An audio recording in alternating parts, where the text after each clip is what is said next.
I'm going to share it right away.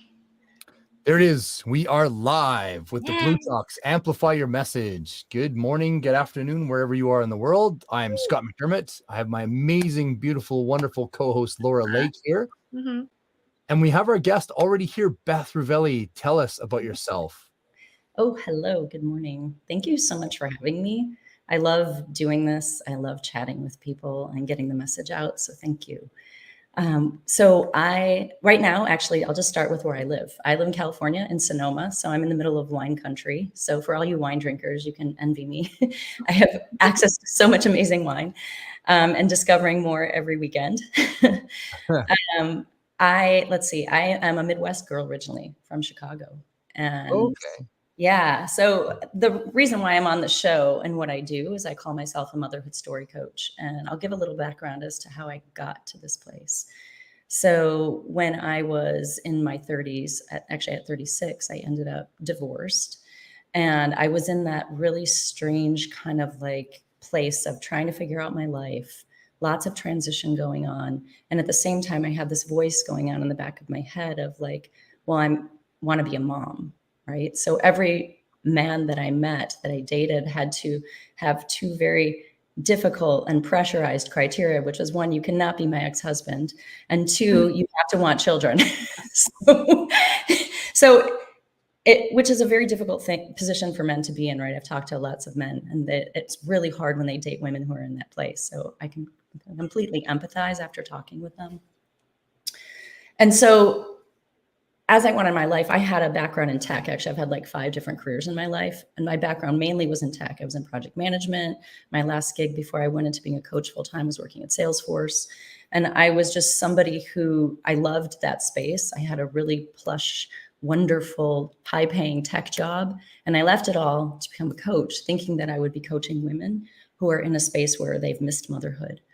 But because I ended up missing motherhood at 42, I went into early menopause.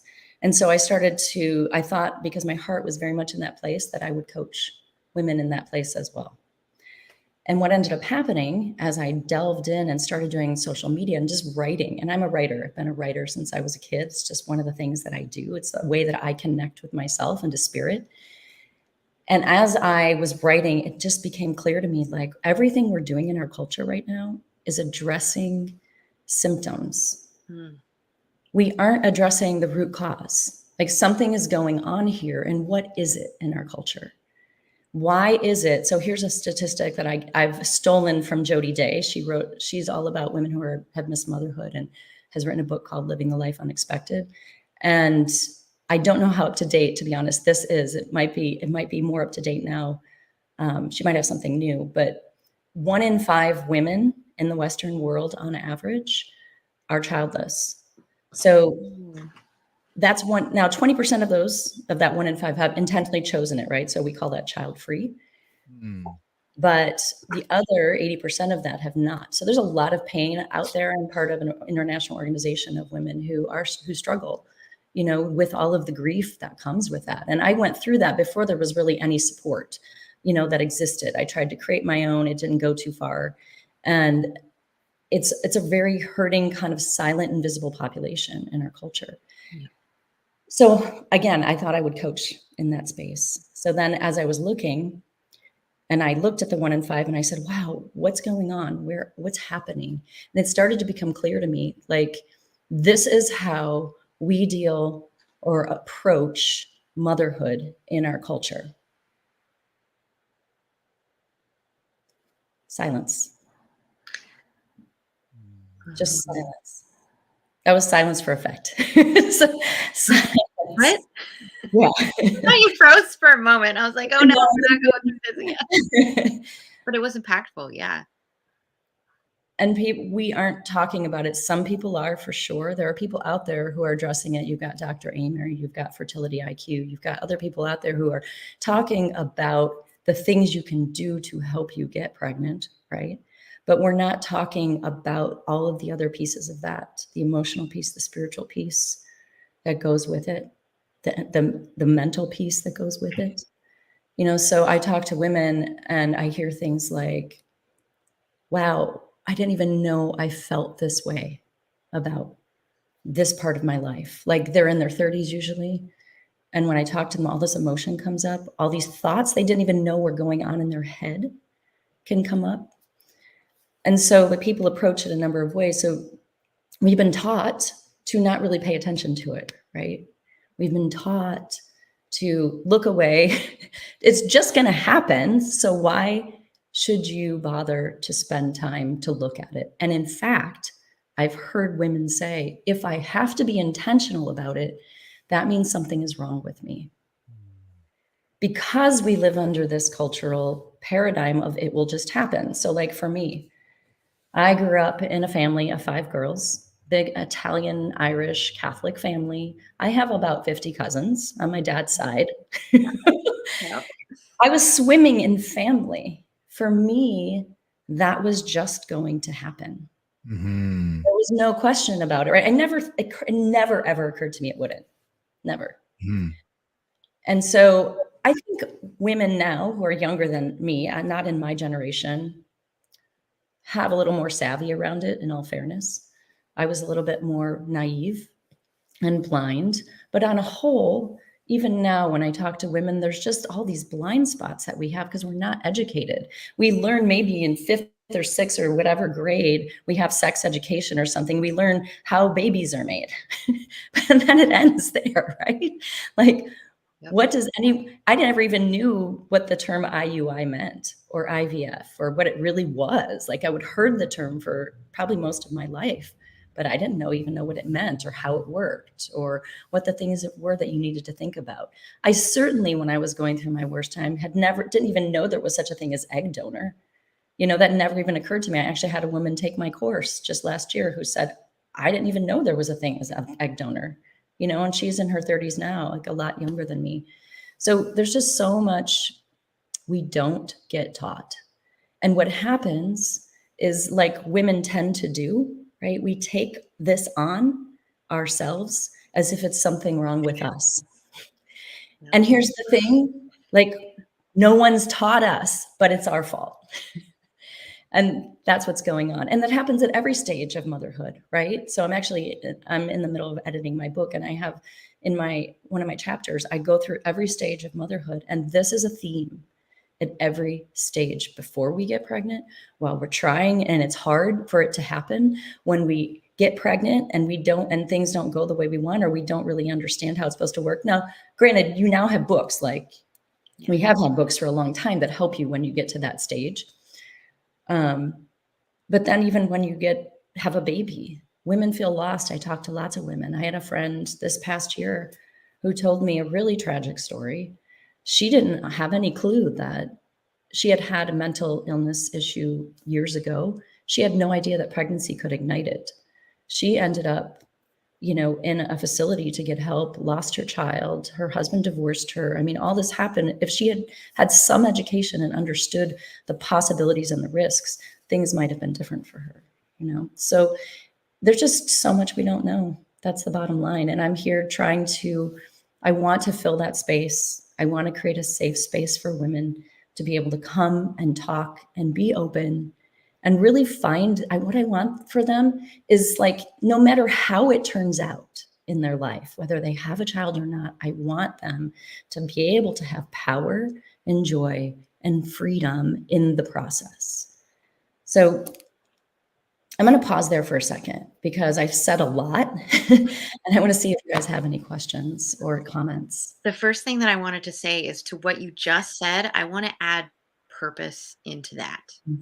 Because I think I've told you about this before. There was a friend of mine who was trying to find a man in her 30s who was just like, you can't be an ex-boyfriend. You got to be somebody who wants kids. She just wanted kids. Yeah. And then she couldn't find somebody. So I think she got a sperm donor kind of thing.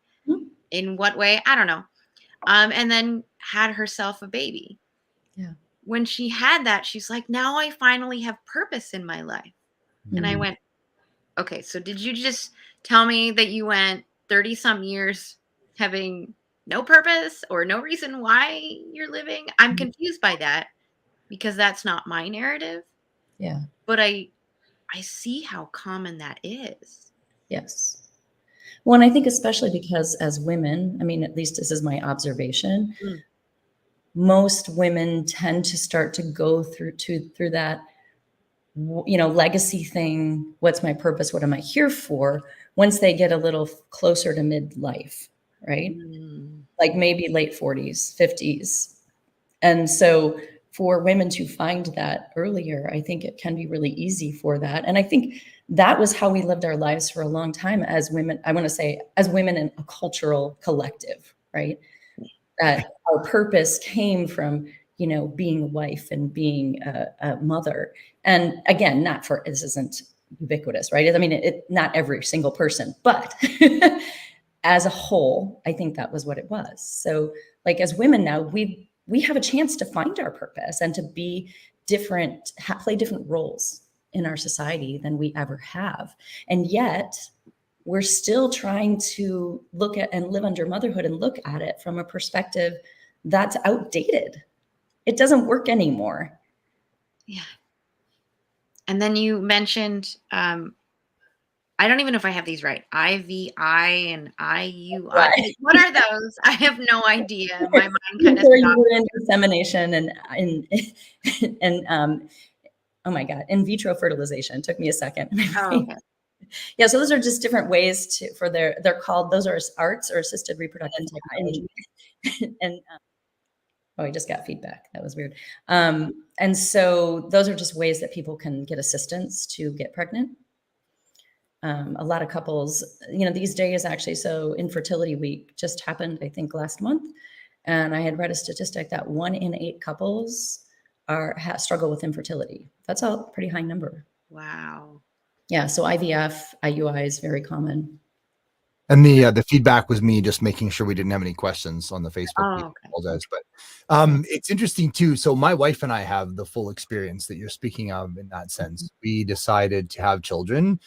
My wife had it in her mind to wait till she was 30. That was, she set that whatever. She just decided when I'm 30, that's when we're doing that. We got married in our early 20s. So she actually, we went on a date and we went to a beautiful place, and she actually got down on one knee and proposed to have children and gave me a gold tie clip. It was quite the so cute. And it was great. And I was so excited to be a dad. I couldn't wait to have children. I was kind of ready probably for about 2 or 3 years prior to her, but she had this date of 30 and that was her deal. Okay, good. So I was like, woo. So, all right, let's do it. Let's pull the goalie and let's do this. And then, like, oh, well, we're not pregnant yet. What's been a year? Strange. Well, whatever. And then it starts, right? And just like you said, what we found was fascinating was there's this freeway where you get married and you have children and everybody knows this freeway. But as soon as you come off the freeway, it's full jungle. There's no information. There's no billboards. There's no signs. There's no path. You are in the jungle. Freaking good luck. Yeah. And it was stunning. It took us 15 years to have our son. Yeah. And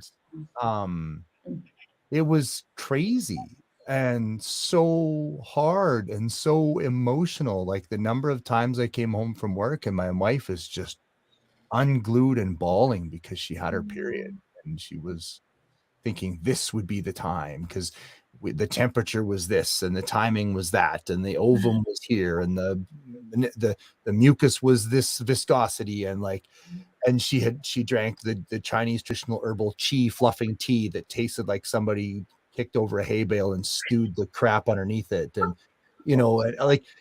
and the faith healers and the intuitive massage therapists and the acupuncture and the Qui-Gon breathing and well, I guess Qui-Gon is a character in Star Wars, but anyway, Qigong. Right, but you know what I mean? Like my amazing wife did more things to try and get pregnant than it was insane. And so uncharted, and so emotionally raw, and so quiet, and so hidden, and you don't talk about it. And every time, now I'm the one with the run-on sentence, but every time we go home, to visit family, it's like, when are you gonna have children? And you just feel like going, shut up, we're trying. Like you can't. Oh yeah, ha ha ha. But Right. you're dead inside. Like it's awful. In I'm so glad that there are people like you, and I think one of our guests coming up, Sarah Willoughby, that are reaching out, because there's this gap. Yeah. Like I said, there's the freeway of you get married and have children, and then Yep. there's the jungle. Yep. Yeah, exactly. So some of the, I thank you for sharing your story, Scott. That's like, so those are the hidden stories that people don't get to hear. So I really appreciate it. And I talked to a number of women, who are trying to get pregnant, and it's that there's just this huge gap. You've got your Western medicine doctor, right? And then you can go look for all these other ways to support yourself. And it feels very alone.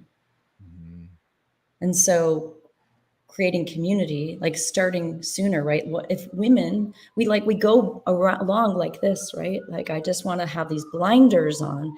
Like, as soon as I mention to a woman, so like, let me back up. Part of my course that I do is I have women look at what if it doesn't happen, and they create a vision for their life around it. And we create rituals around it as well. And anytime I mention that, it just freaks people out. They're like, what do you mean? Like, I don't even want to think about the fact that it hasn't happened, right? So we just keep chasing the baby and chasing the baby and chasing the baby without any kind of peace that we know we could have in life, and coming to terms with that. And I always say, like, that's just, if you keep running away from the thing you don't want, how can you have more energy to create the thing you do want? Mm-hmm. So if you can face the thing that's the scary thing and come to peace with it, how much more will you have to create that vision? And there's so many layers to it, and I think it's kind of a hidden thing, and it's not talked about. And you run into somebody who's in their 40s or late 40s or whatever. Oh, do you have children? And then no, and then there's that. Maybe they ask me, oh, how come? Or like, they're, right? That's it. Right. And then they want to fix you. That's the first thing they want to do, is let me give you the solution. Well, you can always adopt. That's like the first thing they'll say. Well, you can always adopt. Well, have you thought about doing this? Well, you have nieces and nephews, so you're still a mom in a way. It's like, how many times have I heard that? It's like, ugh. Like, stop already. Can you just empathize with the pain that it is? But people don't want to feel that. They don't want to know about it. I don't even think people recognize that it is painful for others, because of that narrative that you said right at the beginning. We just assume it's going to happen for us, for other people, for everyone around us. Yeah. And so when we hear anything that isn't along that highway, and off in the jungle, it's the same thing for us. We can't see through those trees. We have no idea. And we're not programmed for it. We're not programmed for it. Times in 15 years we heard, you should just stop trying and it'll happen. You. Yes, right. And it's the same. There's a parallel, right, with like romantic relationships. People say the same thing. Oh, if you stop looking, you're going to find somebody, right? Just stop, and it'll all happen. And there's also the parallel of tying joy to it. Our culture ties this joy to, like, well, you're not really happy until this thing happens for you. Oh, yeah. So like, I've had people say to me, like, so, because now, okay, so I have somebody in my life now. I was alone for 17 years. I now live with my boyfriend. Like, that's a miracle in itself. So then, like, the fact that then people will say, oh, I'm so glad you're happy. And I'm thinking, wait a second, I've been happy for years. Like, but now that I have a man in my life, I'm happy. Like, and it fits now in my box. Yes. Yeah. Wait, didn't you see that? And I'll tell you, sometimes I used to think I was more happy at times. Like, it's great to be a single woman. So, anyway, so yeah, I hear you. I get it. And I want to bring it back to the women I'm serving. I don't want all of this to be their reality. What you went through what I went through. Now, again, it doesn't mean that they're not going to have grief. It doesn't mean they may not have pain along the way. But what I want for them is to like know who they are more in the midst of all of it, and for it not to throw them for a loop, and to understand what's coming or what their choices are. So like, for example, in my course, I have women draw their boundaries. They do this statement to their future self of like, if they had infertility issues, how many times are they willing to do IVF and IUI, and like draw boundaries around that stuff beforehand, and doing it from a place of empowerment. Now they can change their mind down the line if they want, but it's the place you're doing it from, right? It's the relationship you have to that experience, not necessarily the thing that's actually happening. Mm-hmm. Yeah, and there's I think it's a Buddhist philosophy that says the root cause of all suffering is the absence of that which you like or love, or the presence of that which you do not. Yeah. And I think that's where it gets hard, is at least what, speaking from myself, we really wanted to be parents. Yes. And when it looked like we couldn't be, that's what was so hard. And we did the whole adoption process at the same time. But it took us a while before we sort of, I'm going to use the words, gave up on, well, maybe this isn't going to happen. Maybe we better look at adoption. We did. We went down the adoption road, and then they're like, wow, you're pretty old. And Nice, right? Thanks. And then, I had a childhood of, I love my parents, and they were alcoholics. And unfortunately, during the interview process, I told them what my childhood was like. And they're like, oh, wow, you're going to be an alcoholic too. No, I'm not. But so adoption wasn't easy either. And there's not a lot of people giving up children for adoption anymore. There's like a lot more young parents choose abortion and stuff. And then, we would get a call, hey, we've got a child that's a possibility for you. It's a crack addicted, homeless person, just had a baby, and it's like, and the baby's fully experiencing withdrawals from cocaine and crystal methamphetamines. And you're just like, I don't know if that's the child I am ready for.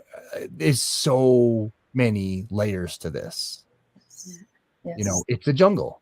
Yes. You're way off in the jungle, and there's quicksand and vines and alligators, and it's I love that there are people like you out there speaking into this space, because it's really needed.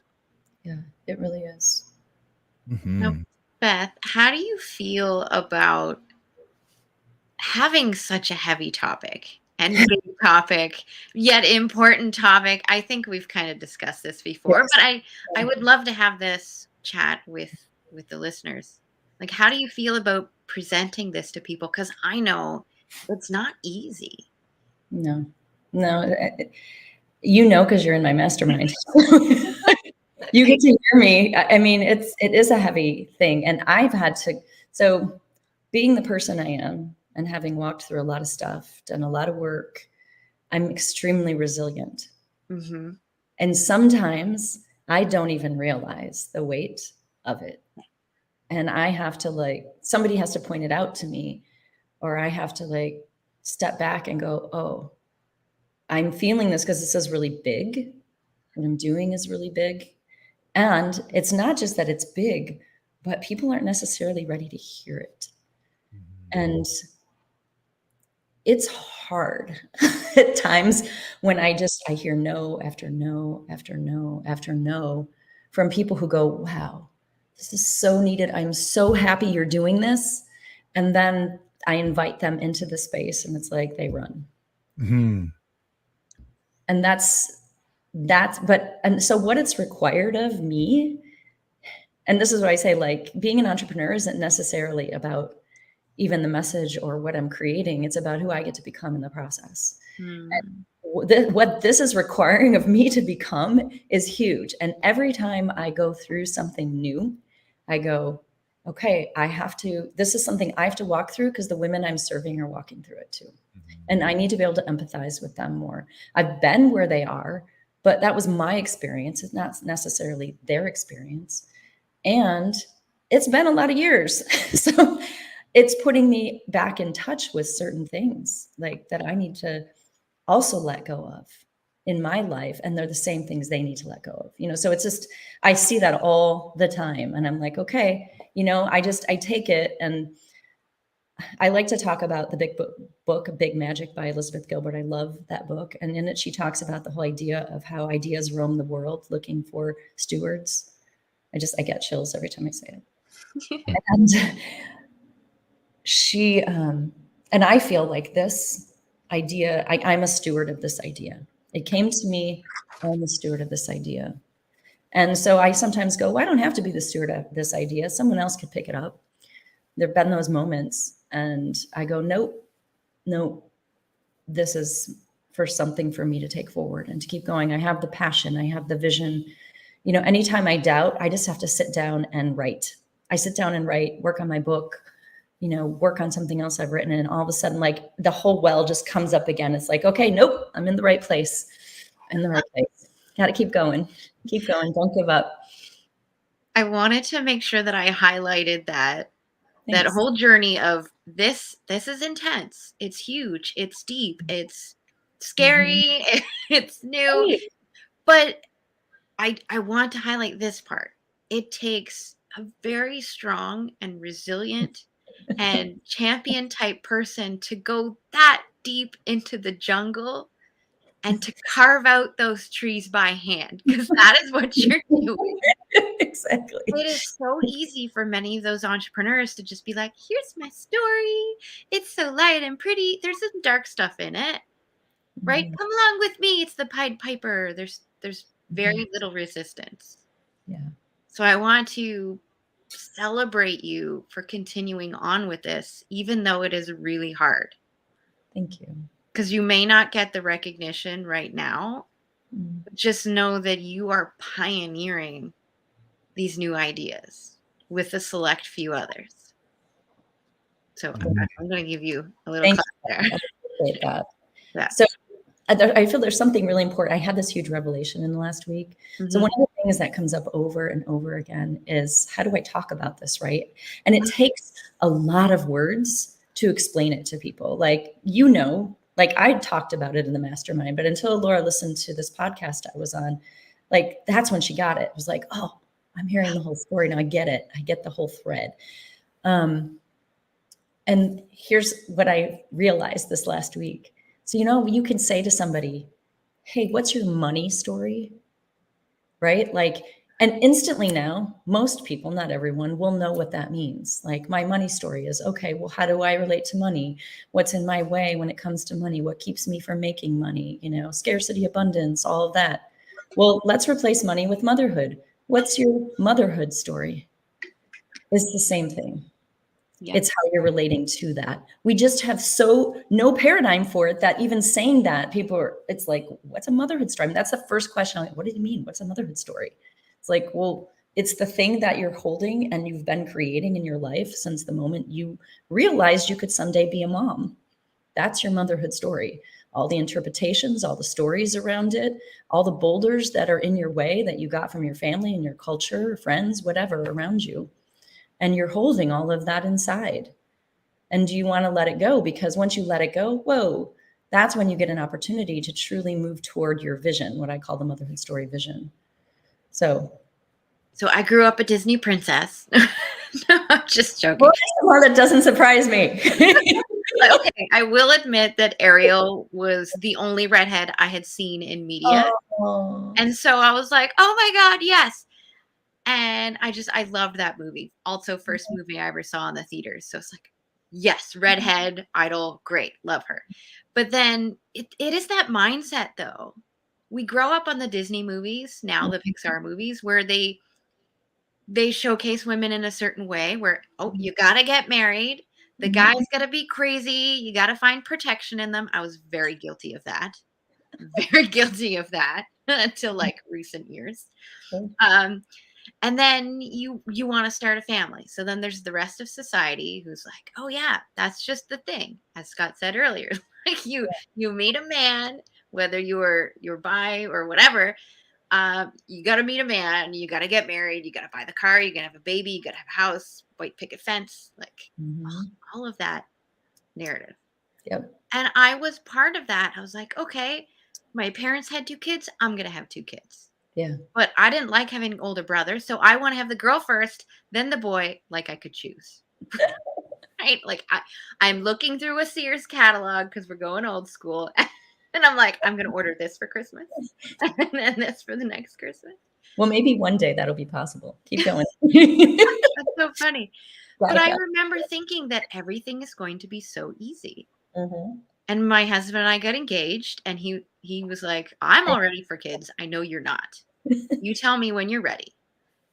And then the wedding was coming up. He's like, okay, how pregnant do you want to be at your own wedding? I said, up to 3 months. That way I'm not showing. So 3 months before the wedding, we threw out the whole birth control stuff. I actually got pregnant on the honeymoon. So it was perfect timing for us. Very easy. Wow. I know. My pregnancy was horrible. At 3 weeks pregnant, my doctor was like, if you can't even keep down water, I'm going to hospitalize you for the rest of your pregnancy. Oh my goodness. At 3 weeks pregnant. Wow. So I had 7 months of hell because I went a month early. But then there's more of that narrative, right? Yep. I went into the hospital thinking everything is fine. We're not in the olden days of 100 years ago where everybody loses their baby. Right. Yeah. And yet in the hospital, that's when they told me that 1 in 10 didn't make it. It's like, what do you mean 1 in 10? 1 in 10. Wow. What do you mean 1 in 10? It just, my mind blew. It was like, okay, I thought maybe that was the number 100 years ago. Not today. Yeah.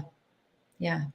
I think that's another piece of this layer too that people don't understand is 1 in 10 babies are lost in childbirth, and or there's pregnancy, a high percentage of mothers that don't make it through childbirth. And then if you look at stillbirths and you look at miscarriages, are huge, and nobody ever talks about it.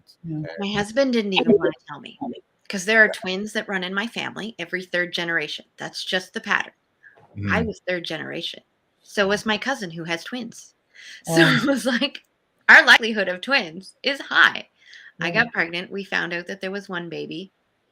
After we found out there was 1 baby, that's when my husband told me that every set of twins in his family, there was only ever 1 surviving. I was like, that would have been like nice to talk about before we even thought about pregnancy. Right? So that we could have that discussion. What if? Instead of me already being thrown into that and then having to deal with that in the moment. Right. Like these conversations are so important. Because what if I was pregnant with twins? What if that's when he told me? What if all of those depression and stuff that I had growing up that you said, pregnancy makes worse? What if that happened on top of it? There's so many what ifs. Yeah. You can what if yourself to death too. That's sure. Having somebody like you, Beth, to come in and just guide us through creating that narrative, understanding there are many different ways to do this. And yes, it's going to be uncomfortable. That would have been like in my early 20s. Where were you? Where were you in my early 20s? That's what the rest of it went wonderfully. That's what all the women who are older say to me. It's interesting. Yeah. So I have a couple of things I want to throw in that came up earlier. How much time do we have left? About 10 minutes. Okay, cool. So I want to go back to what you said, Scott, about suffering, the Buddhist line about suffering. So I wanted to add something to that. It's not necessarily, I think, just about not getting the thing we want. It's what we make that mean, right? So it's what we made not being a parent mean.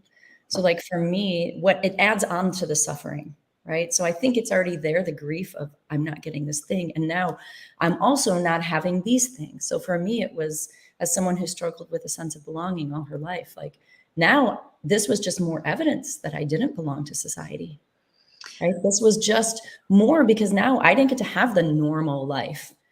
I was so off in the jungle and like nobody saw me, you know? And that was the thing too. Like, I want to be seen. Like, I've realized part of my purpose in this lifetime is to see myself very clearly. And I always wanted just people to see me. And it's one of my triggers, like, they're not seeing me. So like, I really, I think that what I do ask women to do is looking at what do they need it to be and what are they making it mean for them to be a mom. Yes. Yeah. I had another thought too, but I lost it. I'm trying to think of what it means to me to be a mom. Mm. I was never that woman who was like, I'm going to find all my purpose in being a mom. My kids are my greatest things in the world. To me, I'm not like that. And then I feel the pressure from the other side that says that should be your narrative. Mm. Not. Yeah. Like, to me, it's my causes, my purpose beyond just being a mom or a wife. Right. Like, I can affect the world. I can affect people. That is so important to me. Oh, and my family's coming along for the ride. They're like a secondary thought. I feel slightly bad for that. There's guilt in there. Yeah. Yeah. So I think, I mean, what I'm hearing, Laura, in what you're saying, the nugget there is that how do we stay as human beings, or like, how do we learn to be in a place where our path gets to be our path without it meaning anything? Oh, Sorry, I'm learning something that exists on our system, and I thought I could see it myself, but then it went public, so I apologize. I'll wait. No worries. I was going to read it. I was like, oh. So in a second, I didn't realize it went right there. So you finish your thought, and then I can. It's a reader has or a listener has posted something, so I'll share it in a second. Yeah. So I mean, it goes along with the thing that I'm learning right now for myself as an entrepreneur. Again, the same thing I ask of the women I work with, which is to create your path, right? It doesn't need to look like everybody else's path. What is your path? What's your unique path? And how do you unapologetically own that? And so I'm applying it to the path to motherhood, but it really is for everything, right? It really is for everything. Mm-hmm. Yeah, and there's so many pieces to this, isn't there? And coaching people through the journey, I think it's so amazing that you do what you do, because I know for us, for the 15 years when we were trying to have our son, it was really hard because you could see in all the people around us the joy of being a parent and that connection and that love that just can't be explained. Man, I wanted that. I love being an uncle. I love being an uncle. I would go visit family, and I didn't even talk to the adults. I was playing with the kids the whole visit. I was like down on the floor, and they were climbing on me and tackling me. I was like the greatest uncle in the world, and I loved it. And I love being an uncle. And I wanted that next piece where it wasn't, my brother's child or my cousin's child, it was my child. So then how do you, when you become attached to that, how do you live when that's not going to happen? Yeah. Yep. And it's a lot. You have to walk through a lot. I say that from personal experience. You walk through a lot, and it's like any grief process. Right? Yeah. Now we're deep in the jungle. Yes. Feel all the feels. Dog, it's not the same. No, it's not. It is not. Yeah, I've had that one said to me many times. Call out to my sister. Anyway, so yeah, it's a process. That's why I said it's not a guarantee you're not going to feel all those things. It's not a guarantee you won't go through grief. It's not a guarantee you won't have pain. But it's a guarantee that you get to be you in the midst of it, and then you get to love yourself in the midst of it, and honor yourself in the midst of it, and know who you are, and do it from a cleaner slate than bringing all the cultural clutter in with you. Mm-hmm. And the comment we had was a lady named Katrina. She's a wonderful lady. She quite often follows the show, which is great. And she has lots of good insight. She was just mentioning some of her experience where she worked at the face-to-face pregnancy center, and just acknowledging that it can be just a huge, harsh roller coaster ride for these women that that come in to have a baby, and some of them are single moms, and just the challenges that go through that as well. So more of just an acknowledgement of the good stuff that we're saying. So cool. Thanks, Katrina. Yeah. So Beth, what are like the key things you help people with? Like who needs to reach you right now and how do they reach you? Okay. It's a really loaded question, Scott. Yeah, of course. We've got 5 minutes. Come on. Right. Because I have my vision of what I want it to be and who I want it to be. And then I can tell you who are the people that come to me. Well, tell us both. Okay. Start with the vision. Start with the vision. The vision is I want women in like their 20s to be educated and be working through these things. I'm actually doing a workshop at American University in the fall to a women's mental health course. She has me coming in to do a workshop because they're all about this kind of stuff and thinking about it, and women being free and liberated in the world, and they're totally into this.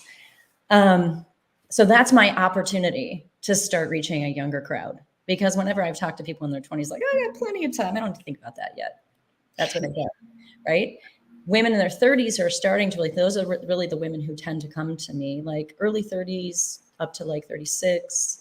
Sometimes if they come to me later and they're in the freak out stage, it's too much for them, because what I'm asking them to do is to step back and to actually do the work, but they don't want the work. They just want to solve the problem. So tell me what my 3 steps are so I can have a baby. And I'm not about that. I don't work that way. By tomorrow, please, if we could. Yeah, right. Yeah, exactly. Let me just snap my fingers for you. So the women, I'll tell you, my ideal client are people who have a really strong sense of awareness, who do the work, who are going to be freaked out to some extent. I mean, the women who have done the work, really walked through the work with me, were like high level, intense coaches. Okay. Like Nice. They understand what it means to live their life on purpose, which is why when I talked to them about it, they were like, oh, I've never looked at this part of my life. And understanding that our lives are integrated, right? Every part of it. If I haven't looked at this part, it's affecting other parts. And so I need to look at this part, and it transformed their lives to do this. One person even met her partner in the midst of the course. Aww. It transformed everything. So the women who are really in their early, like you're like maybe 29 to like 36, 37, like you're in the ideal stage where you still feel like you have enough hope, but you're starting to get a little concerned. So those are the women like who are willing to take the time and pause and look at their lives. You have to be willing to do the work. I mean, this is a high gradient ask. This is not a, do these 3 steps kind of thing. So yeah, I take them. So I want to make sure that I leave the conversation like before it's over with some things that people can do, because what I do ask of people is very, very stretchy, right? And it's going to take time for people to get used to the idea, and it's taking me time too to find language that connects with people. They can really get it and feel a sense of comfort, because I'm not here to beat people up. I just really want them to feel safe and to have a place to talk. And when they can, some people who love community, when they can do that in community, which the course allows, like it's huge for them to feel not alone. What I want to leave with women is, 1, get your fertility tested. There's no one size fits all. Understand who you are. There's a woman out there, I forget her name. She was like on The Bachelor and Miss Massachusetts or whatever. She's been talking about that a lot. Get your fertility tested. Start to just think about what your vision is. What is it that you want to create? And then the next thing is curiously, I call it curiously collecting stories. So collect stories from other women and expand your motherhood lore, because our motherhood lore is so small. It's what we know in our immediate circle, but there's so many women out there. So in my course, like the third session we do is they watch a bunch of interviews by women, empowered moms, for all different kinds of moms, right? From like people who've adopted, people who are partnered, people who was someone who's a single mom by choice, someone who was, a stepmom. And so they get to hear these stories, because we have all these ideas of what it's supposed to be, or what we, how it's going to consume our lives or whatever it is. And for them to hear empowered women talk about what it is to be a mom and live their life and have purpose and all of that, that was the most transforming piece of the course for them, because they got to expand their horizons and realize, oh, there are more possibilities. They needed to expand their pool of possibility, and we don't have it. we don't have it. So expand your pool of possibility. So what I'm hearing is you and I are creating an event around that. Yes, expanding your motherhood lore. I'm totally on. That's going to be my second book. My second book is going to be all about stories to expand your lore. Yeah. So how do we go find you, Beth? Oh, yes. Well, you can go to BethRivelliCoaching.com. And also, so I'll be honest, my website needs to get updated. I do a thing called the Motherhood Clarity Call. I do that for an hour. It's like $33. I'm doing a special right now, $33. Do your Motherhood Clarity Call for an hour. Try to walk away with a step, get a little bit more clarity on your life, figure out what to do next. I also have a text community. I have and I can maybe put it in the comments below this recording. I have a text community people can join where you receive one text every week. And all it does is it asks you a question that gets you thinking about something maybe you hadn't thought about your motherhood journey.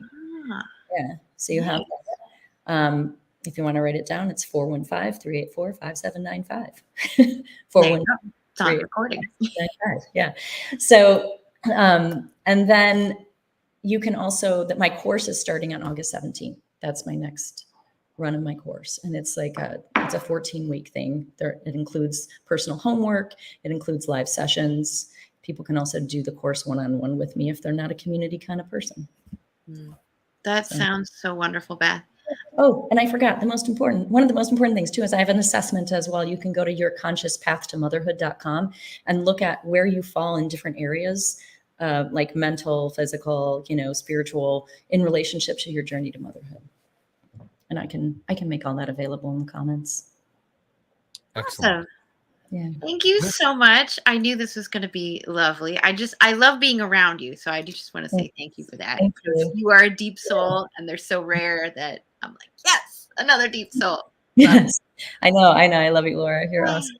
Well, thank you so much. We have Nina in the background, which we're going to bring up here in a moment. I just want to say thank you very much, Beth, for being that tour guide for the jungle, because it is so needed.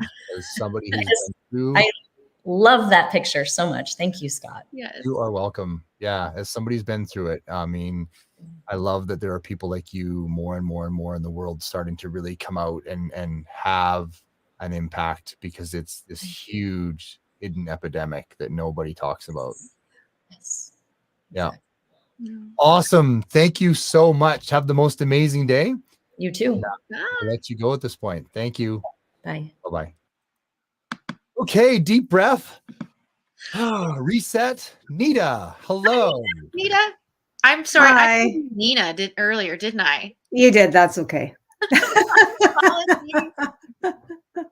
That's okay. It's default. Yeah. Welcome to Blue Talks Amplify Your Message. So, Nita, what is your message and how can we help you? Well, my message, I love, Scott, that you started out with breath, because I'm all about breathing. Part of my message is I didn't take a breath for 28 years. Ooh. Yeah, because I was just a mom. So I'm really glad that I hopped on earlier. Yes.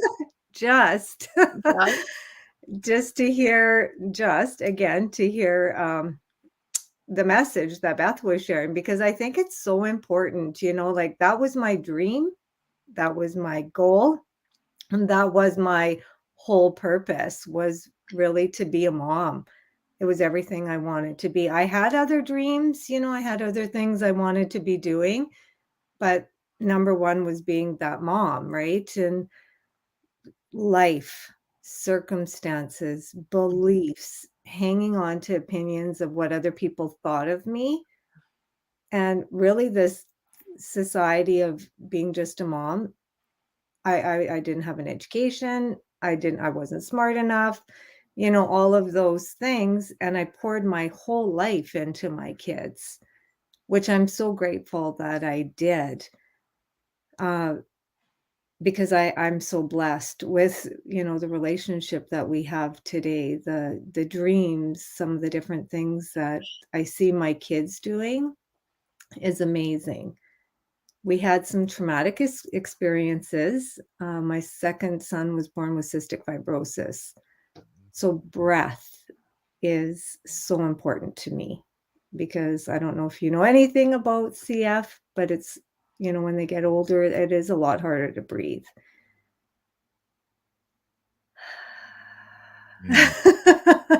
That's what I want to do now. It's just takes a couple deep breaths. Well, I've been Yeah. told, it's been described to me as it's like trying to breathe through a slightly wet straw It all the is. time. Like a wet Mhm. paper straw now, since they're paper. That would be worse. Mhm. But yes. Oh, Yeah. So part of the message to in breathing is, I think we all have unique fingerprints. Mhm. I think we all have a purpose. We all have light inside of us that, we're created for a reason. We're created to make a difference in the world.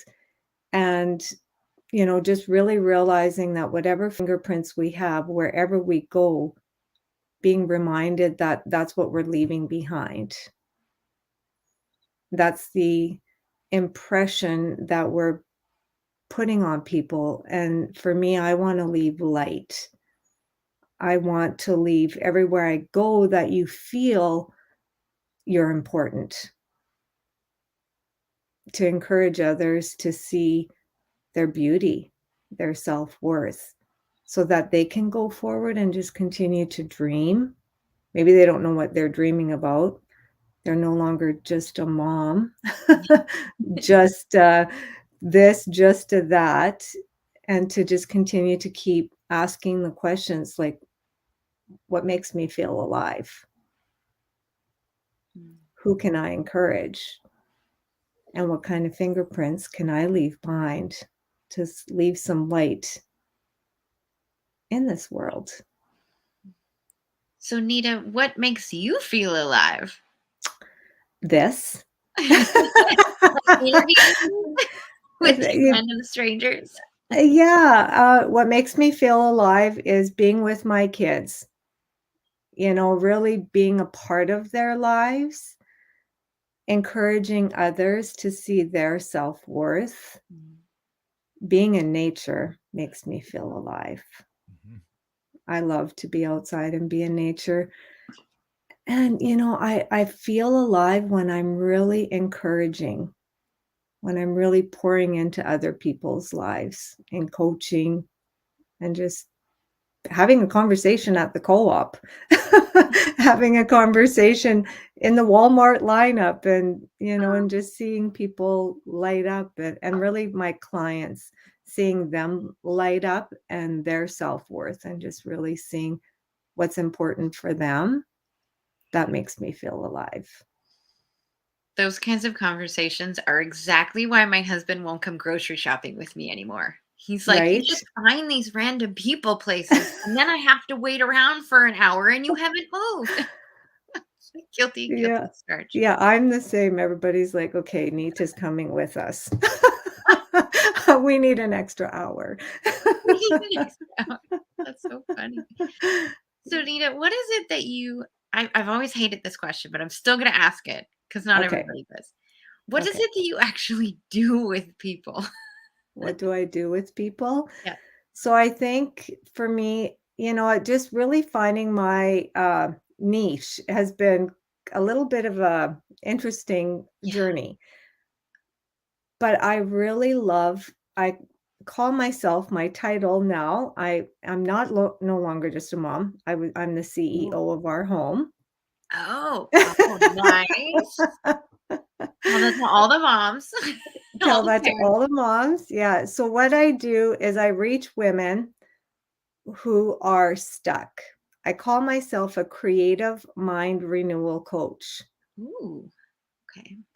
Because our thoughts, I get this from Dr. Carolyn Leaf. I love her. I love her analogies, but we can go 3 weeks without food, 3 days without water, 3 minutes without oxygen, but we can't even go 3 seconds without a thought. You're literally the second person who's quoted that. That is amazing. Oh, Yeah. Okay, really? yeah. We had somebody yesterday Okay. quote that same thing. That's so serendipitous. That's really neat that energy is out there. That's awesome. Yes. Mhm. And I have a lot of thoughts. We all have a lot of thoughts. So for me, I just think it's so important to understand what we're thinking and really renewing our mind creatively and seeing what we're thinking and how to rebuild and create our lives with what thoughts we have. Because if we don't know what we're thinking, we just go about our day doing. I'm really good at doing. I'm a doer. So understanding, okay, what are you thinking? How can you creatively use your thoughts to dream, to be alive, to encourage others? I had to just look this up because you've tagged on something really great. I listen to audiobooks all the time, especially when I run and stuff. And one that I just finished, I actually read it or listened to it twice, was "Don't Believe Everything You Think" by Mhm. Joseph Nguyen. And I wanted to make sure I got the title right, but I think that that's powerful. What you're talking about is that we're constantly having thoughts, and it's really important to realize that we need to guide those thoughts. Mhm. They can't just come in and we're like, well, it's my thought, I guess that just is it. We need to guide them, because if you're Yeah, we do. marinating in negative thoughts, that's a problem, Mhm. right? Don't believe everything you think. That's such a good one. And It I is. I talked to my Sorry. daughter about that a lot too. And I have to remind her because she was at the phase a couple years ago in their development where they don't know how to filter their thoughts yet. So Mhm. she was having all of these just random thoughts in her head about bad things because she was starting Mhm. to understand death a little more and natural disasters. So, of course, all these thoughts are popping up in her head. It's like there's a difference between having a thought and thinking. Thinking is a Mhm. choice. I want to Thinking, share something that one of our listeners said. oh, yeah, Katrina said, don't let ants invade your picnic, your automatic negative thoughts. yeah. Mhm. Oh, that is so See, That's she good. said that yesterday too. Don't so let good. ants Yeah. invade your picnic. Um, so Nita, how do you help people with all of this? So I get them to really look at what they're thinking. Pay attention to what they're paying attention to. Mhm. Because what we focus on grows. So if you focus on your life is horrible, it's going to be. And again, back to my son with cystic fibrosis, we could have focused our attention on this is going to be the worst thing ever, or we could focus our attention on what can we do. So Mhm. that's what I help my clients. Like, what can you do? What can you do in 5 minutes? How can you take that thought and really focus on change it, acknowledge it, capture it, change it, Mm. and focus on what it is you want to be thinking about and what you want to be doing. What are some of your dreams? What Mm, makes you feel alive? And what's the vision that you want in your life? If it's peace, if you want peace, what does that look like for you? right. What kind of job do you want? What does that look like for you? And just get them clear on what they want to be thinking about and what they want in their life and taking those little baby steps each day. Mm. It's it's synonymous to living a life on purpose Mhm. versus having life just throw you around willy-nilly. I Mhm. have a friend of mine that talks about this all the time. She used to say progress over perfection. And she Mhm. wanted to Mm. switch that to be live on purpose because we can Mhm. always get caught on those fear-based thoughts. And if all Mhm. of our thoughts are like mental Google searches, then what are we actually Google searching? It's going to show us Mhm. more of that. So what is Mhm. that purpose and that vision that you said? What makes you feel Mhm. alive? When we're focusing on those thoughts, we tend to Google search more of that and yet see more of that. And it's so much Yeah, easier to stay there. it What does A, that is. life power, feel like? a powerful thing on that line is when you express an interest in the negative, you will find it in abundance. Mhm. Ooh. Mhm. Mhm. So what does That's it awesome. so what does it feel like to live in that space of choosing your thoughts and your thinking and to have that Oh, freedom. yeah, it's the thing everybody You wants. know, Yeah, it really is freedom. Because we all have so many thoughts, and I didn't really realize what I was thinking before. Even though I felt like I was a pretty positive person, I always tried to see the good in everything and everyone. But until I really started to understand how our thoughts are and really, really absorb it and live it all the time, I feel so alive inside because of it, because I get to choose. I Mm. don't get to choose the circumstances that happen around me. I don't get to choose the different things, but I also get to choose how I'm going to react. Ooh, yes, the responding versus reacting. Yeah. Mhm. And Mhm. that's huge too. I know for me, I've had to cling on to one of my oldest sayings a lot in the last 2 years. I was in a big crash and all these Mm. circumstances, and through the whole thing, my response was the same. It's like, "Great. What am I gonna do about it?" Like, "Oh, your arm's broken in half, your shoulder's shattered, you got broken ribs, you busted your knee, you broke your skull open, you have a brain injury. Great. What are you gonna do about it? Like, how do we get better?" Like, I just kept, "Yeah, great. How do we improve?" And Mhm. I think in the last couple of years, for myself, I'd love to hear your thoughts on this, especially with, what went on politically in the world and everything. I'm not going to say medically because the medical part wasn't a problem. It was the political part, in my opinion, that was the problem. But I have all this negative, like, they're being such a jerk, the government, and then great. What are you going to do about it? Mm. Well, there's nothing I can do about it. Like if they ask me to vote coming up, I'll vote. That's what I can do. Okay. So marinating in it, not helpful. Because if I Mhm. obsess and marinate in the negative energy of what's going on and the yuck and the conflict and all that, the only thing I'm doing is on a cellular level, I'm in a negative place. And that's not helping. So Mm. to me, and I love to hear your thoughts on this, is what I say is, great, what are you going to do about it? And if the answer is nothing, because there's nothing you can do about it, then okay, then let's not waste time thinking about that. Does that make sense? Like, how does Totally. somebody stuck in that negative quagmire of ugh, switch to different thoughts? Well, number 1, I'm a big believer in journaling. So you Mhm. gotta get whatever those thoughts are out on paper. Yep. Yeah, it's just release it. Just release it so that you can actually get creative and start thinking in a different way. So once you've released those thoughts, you look at it, and I love how you say, "What can I do about it?" Because always was some of my favorite quotes are, "What can I do with what I have and where I'm at in 5 minutes?" So what can I do about it? Yep. What can I do about it? Well, I can't change it, but this I can do. I can go out and show kindness to the world. I can show kindness to myself. If it's voting, I go out and vote. But I can't change everything that's happening, but I can change my response. I can change the way I'm thinking and how can I be used? Who needs me? And who can I encourage? Mhm. Mm.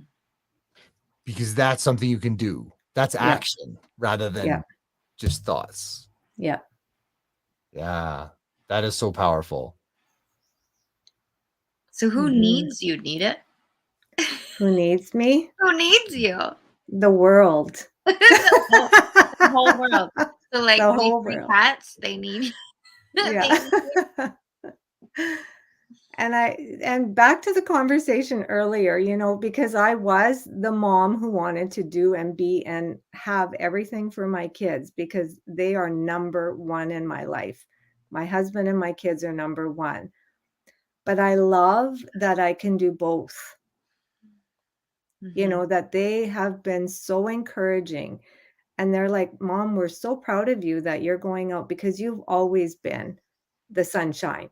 You you always like to see the best in everybody, and we're so proud of you that you are encouraging others at this scale, that you're putting yourself out there And now you're the CEO of your company, you're the CEO of our home. So who can you encourage?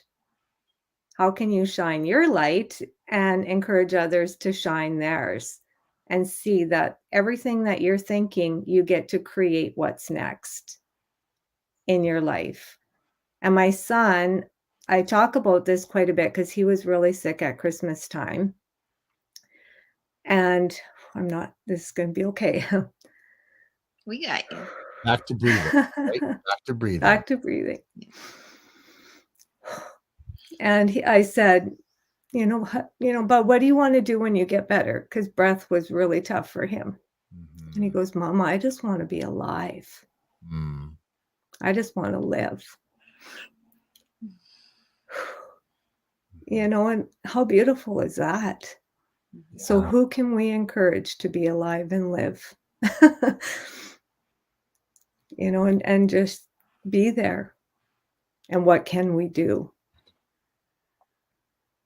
Thank you. It's amazing. Yeah. Go ahead, Laura.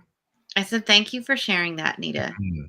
I know how hard it can be. I've cried on stage countless times. It's nothing new to me, but countless.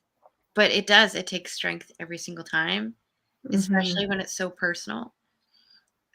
Have you ever talked to your son about these thoughts and intentions and having that vision? Oh, yeah. What was his perspective on that? I actually give him a lot of credit because I always say he's like Yoda. He gave me the perspective. It came from him. He's my hero. Aww. Yeah. That's awesome. That's awesome. And it's so wonderful to have that perspective and to pull yourself out of your own little world of whatever you're stuck in and see a different perspective. Somebody who every day is fighting to breathe and thinking, gosh, being alive would be really great. Yeah. Kind of thing. Because we get stuck like, oh my God, my rerun wasn't on and I totally ran out of Doritos. Oh, really? That's your okay. Well, all right. That is a problem. But and I know for myself, when I crashed in 2015 and nearly died, my world changed. Everything had a different light on it, a different perspective on it. But it's funny that even now, so now I'm 7 years post crash, and it's easy to settle back into taking everything for granted again. And while there's that moment, like this morning, I went for a swim in the lake. I went for a 2.5 kilometer, mile and a half swim in the lake. And I had that moment where it's like, oh, it is so great to be alive and to swim, to be able to, sometimes we forget to celebrate the little things, like take a deep breath, move your body. There's so much greatness to be alive for. It's easy to get wired into the negative of all the negative thoughts that exist. And especially mass media is trying to throw gasoline on negative thoughts every second that they can. And sometimes we need to unplug. I agree. What different ways do you work with Nita? Like, do you do courses? Is it seminars? Is it Zoom meetings? Is it phone calls? Is it one-on-one? How do people work with you? What does that look like? All of those. I do one-on-one. I do Zoom calls. I do workshops, speak at different events, this kind of stuff. Yeah, I really love to work with people. I have a coffee virtually. I have a walk in person. I go and speak at different events, different places. So lots of opportunity. That's awesome. Where are you based out of? Out of Mayerthorpe, Alberta, cool. Canada. Yeah. Oh, you're up in Mayerthorpe. I drive by. I used to drive by that all the time. Oh, really? Yeah. Oh, That's cool. awesome. Yeah. So you're quite local to me in a sense. Not so much Laura. I was like, I don't even know what that is. Okay. Where are you at, Scott? I'm in Sylvan Lake, Alberta. Oh, okay. Oh, we're just a hop, skip, and a jump. Yep. And my My mom just passed away in April, but Oh, I I'm would go sorry. visit her in Fort St. John all the time. We would go right past Mayerthorpe all the time. Oh, okay. Yeah. Got a new Timmy's there. We were pretty excited about.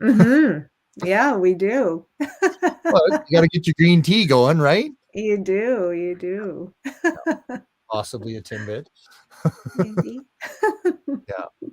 Well, that's neat. That's amazing that you have so many different ways for people to work with you. And I think, the great thing about that, of course, too, is that it really becomes, it's not so local anymore, is it? Like, all the different formats, you can reach a great number of audiences.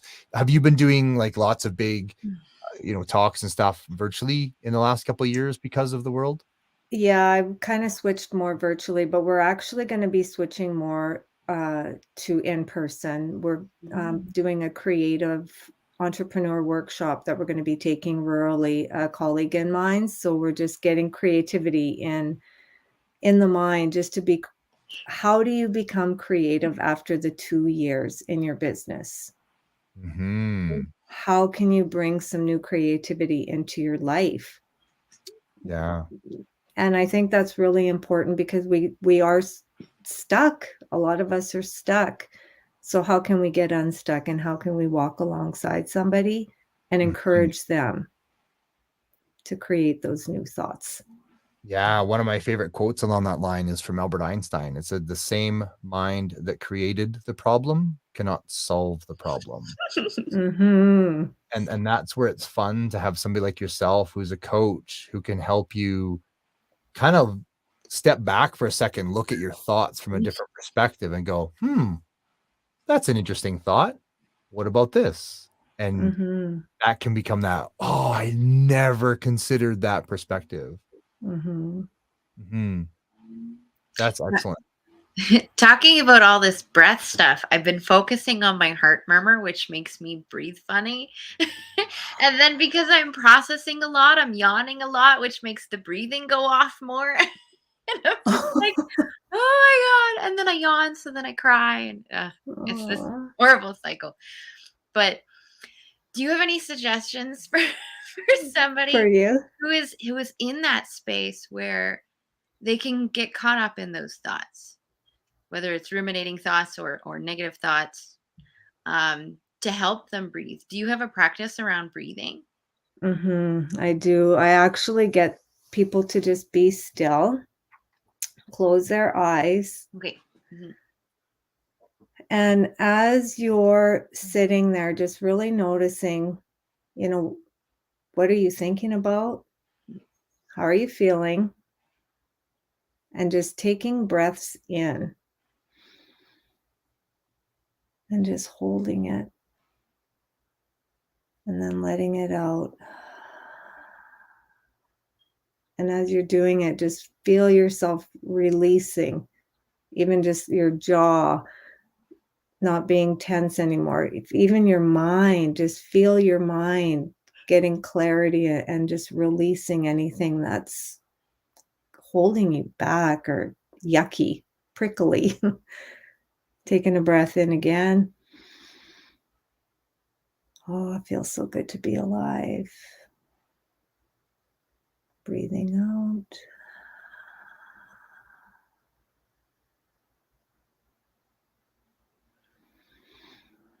Having gratitude for breath.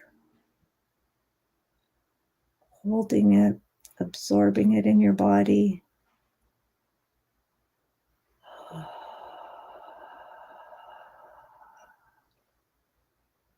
And gratitude again.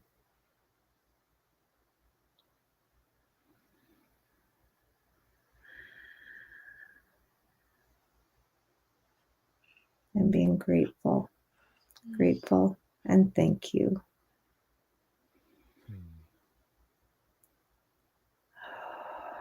Who can I encourage? What can I do today? And who needs me? Those are awesome statements. That is a beautiful thing.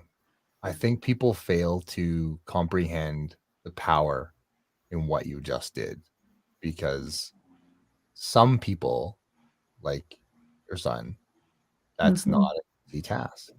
To take a deep breath and hold it and not having a coughing fit after, and hails by comparison. But I know for me, when I had a shattered shoulder, broken arm, and 5 broken ribs, taking a deep breath was not a thing I could do. It was like lightning bolts. And all of a sudden there's an appreciation for taking a breath. I think it's so good to take a moment and tie into that, because it's a gift. It is. And it's free. Yeah. And we can do it anywhere. We spend so much of our life these days in almost fight or flight. We do. You know, I know one of the things that I coach nutrition. And there are so many people that use coffee as what I call a masking agent. They're using it to mask the fact that they're not getting any sleep. They're stressed all the time. They're trying to do 10,000 things an hour. They never take a break. It's go, go, go, go, go, go, go. And I don't have time and I have no energy. So I'm just going to coffee my way through this. Stop for a second and take a breath. Just hang on a second. Oh, it's just, that's so cool. And it really is those simple moments. And I know that, at least personally, there are days where I can get so caught up in that, the busyness, the everyday thoughts and thinking and positive and negative, just it's all a mess, that I tune off that self-awareness. I tune off listening to my body. And then it catches up to me at times like this or this morning, where out of the blue, it just like emotions pop up or feelings pop up, or my body just doesn't want to start breathing again. It's like, okay, there's something I'm not paying attention to. And that breath work really does bring us into that space to be like, hey, I'm taking a moment to listen. I may not like what you hear, but I am choosing right now to take a moment and listen. And this morning, my body was doing that, and I wasn't sure how I would show up today. Because out of the blue, my body was like, I think we need to cry right now and feel a bajillion things at the same time. Okay, we'll do what we can today. That's all I can say. Yeah. And I think it's that, Laura, what the point that you bring up is so good, because I think we're so busy stuffing worry, stuffing doubt, stuffing fear, stuffing negativity. But what message is in it? Yes. You know, when we look at it okay, well, I'm worried right now. I have some fear right now. Why? What's going on? Is there something in my body? Is there something going around me? Is it because I'm doing too much? And I have a message here where it says, okay, it's time to stop for a moment, take a breath, realign. Like, I have 4 words that I actually made a bookmark out of it: arise and shine, rest and align. Arise each day intentionally. Shine your light. Rest each day so that you can be in alignment. So any of the messages that are coming to you, it's a message. Yep. It's not to beat yourself up. Like, I talk about putting yourself in a chicken plucker, you know, where you're hanging onto your legs. And have you ever seen a chicken plucker? No, but I'm imagining one, and I was imagining them upside down. Yeah, beating off the feathers. You know, we're so good at beating off our own feathers. But what about if we listen to the message of what the worry, the doubt, the fear, the negative thoughts, and readjusting it and aligning to, you know, the light that's inside of us, aligning to our purpose, aligning to whatever it is we are created to be here, and really go out and let your light shine each day. Not going to be perfect. You know, hello, my name is Nita and I'm a recovering perfectionist. But but it's just going out and doing your best each day and really listening to other people's stories and being there for them as well. You know, because we all have that story. We all have something. But what if we can just go out and be kind to each other? What a different world this would be.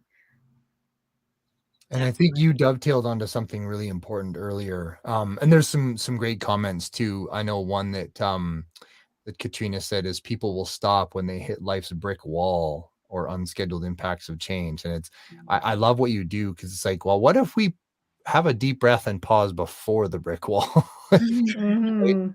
But one of the things I think I love that you said earlier was about getting out in nature. And I Mm. think that's something that people forget in our modern busy world, especially a lot of times now. It's been interesting. There's so many of us that work from home.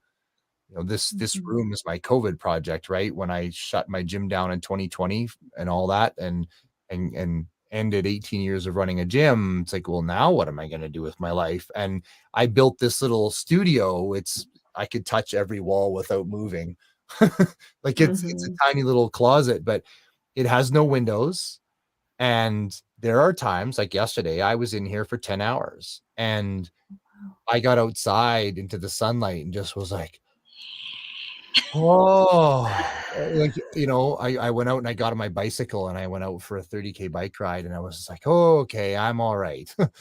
I think we forget sometimes that we need to Mhm. plug in back into nature and be out in the world. It's so easy now to just, because you work at home and then you finish working at home and then you build supper at home and you're with the kids at home, or you do the thing at home, then you go to bed at home. You never leave the house. Mhm. And there's a part where that's toxic. And even just a 5, 10, 20-minute walk outside to, just like you say, just breathe, Mhm. connect to that. I know Gandhi had a saying. He said, I have a very busy day today. I must meditate for 2 hours instead of 1. And, I'm meditation, I don't get along too well, but getting out for a walk or a run or something, Mhm. But that is meditation for you, Scotty. it is. Mhm. And that's what I love to teach people, is that meditation is not home Right. or like white dresses and Yeah. bugs on my table. It can be something that puts you in that state where you are being present without judgment, in that level of curiosity. Mhm. Doesn't have to be clearing your mind. Right. It doesn't have to look like anything that Yeah. anybody says. Yeah. But I think getting out in nature is huge. I think you really touched on that. Yeah. Mhm. I do that a lot, but I do power vocals. So, Mm. like, I'll walk or I'll hike in the woods. I'll enjoy all the nature and the animals, and then I am belting out my favorite songs, because that'll work Oh, with my nice. my vagus nerve to help shut off my stress response. Mm. Mm. Yeah. I love that. And then you get to express all the emotion of the song that you're singing. So it's just, I love it. So Nita, Nina, do you have a favorite success story? Somebody you've worked with that's just like, I don't know, a favorite success story. I do. I actually have a client, and she said she had so much anxiety, so much fear, that she was so afraid to even leave her home. oh, mhm. And now she is being alive in her life. She said she just thinks things differently. She has her self-worth, and she sees that she was created for a unique purpose, and she loves who she is now. Mm. Aw. And how did you do Welcome. that? Yes, do tell. I guided her. I walked alongside her. I encouraged her to see what was the beauty in renewing of her mind, just giving her tools. We worked together every week for 3 years. I've been walking alongside her, and it's baby steps. Really creating a vision of what she wanted in her life, who she wanted to become in all the different areas, in her time, in her relationships, in uh, career, and just really building a crystal clear picture. We don't always know how it's going to turn out. I didn't know how it was going to turn out for my son. She doesn't know how. We don't know how everything is going to turn out. But when we know what we want, we Mhm. don't need to know the how. Mhm. Mhm. We don't need to know the how. And with all my clients that I've worked with and they've done this, they've bought the acreage that they always dreamed of. They got the job that they wanted to get. My son has been accepted for TriCAFTA, so breath is coming easier for him now. He still has hurdles. We all have hurdles. But when you know what you want, you don't have to know the how. Mhm. It's just Yes. taking all of those little steps, like you recovering from your surgery. You probably knew how you wanted to feel after. You didn't know how it was gonna work out, but you could seen yourself, and Mhm. you just kept doing the work each day, and I think that's key, you know, it's doing the work. Mhm. Sometimes it's hard, sometimes it's messy, sometimes it's easy, and that's okay Mhm. because you're doing it. Yeah, and sometimes it's ignoring the people that say that it won't happen. Oh, yeah. Yeah. Oh my, their limiting beliefs do not limit me. That's right. Yeah. Yeah. And I think awareness is key, you know, when we learn all these things, like I'm older and I didn't know these things. And now that I'm aware of it, I just think the whole world needs to know. The whole world needs to know that you get to make choices. Mhm. So We don't Nita, get what to are you oh, sorry. working on right now? What am I working on Yeah, right what kind of now? projects are you working on right now? Well, let me You're I like have a all of few. them. All of them.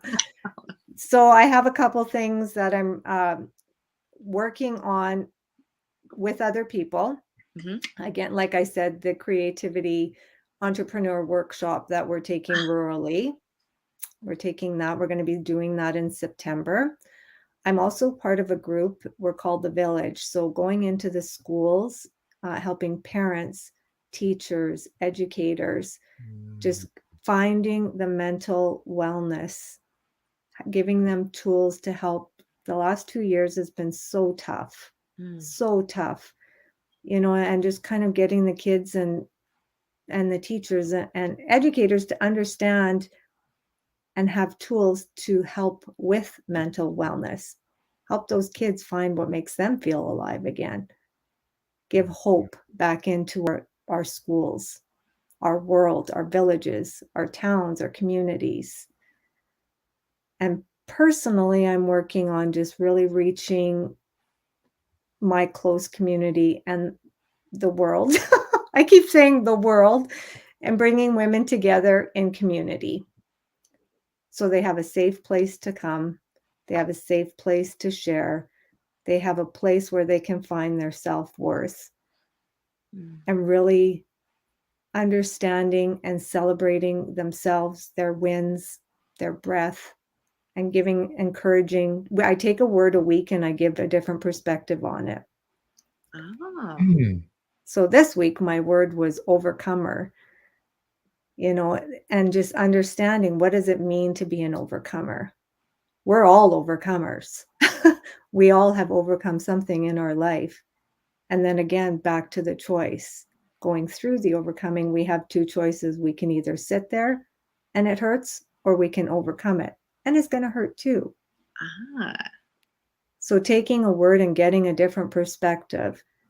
And then again, always going back out into the world and leaving those fingerprints of hope, love, dreams, light, and being alive. Mm. That's awesome. I had an image of my finger being stuck in something, and it's like if I keep it there, it's gonna hurt. If I pull it out, it's still gonna hurt. Where do I want Mm, to be? I don't want to be stuck forever. I just pull it out. pull it out. When you were talking about educations and school educators in school, stuff like that, my first thought was like, you know, I think maybe there's room to bring back something into our schools and maybe all the way to grade 12. And I think what we could bring back is the carpet and nap time from kindergarten. Is that Mm. like Yes. Can I just have a a fuzzy 5 minute, blanket to go with it? right? Yeah, a blankie and a nap. I think maybe that Mhm. could come back into grade school all the way to 12 because I feel like that's a thing. I know my son goes to a great school and he's got some special needs and they have a room Mm. called the sensory room where he gets to just calm down, take a break. And I feel like we all need to calm down, take a break room once in a while. Mm-hmm.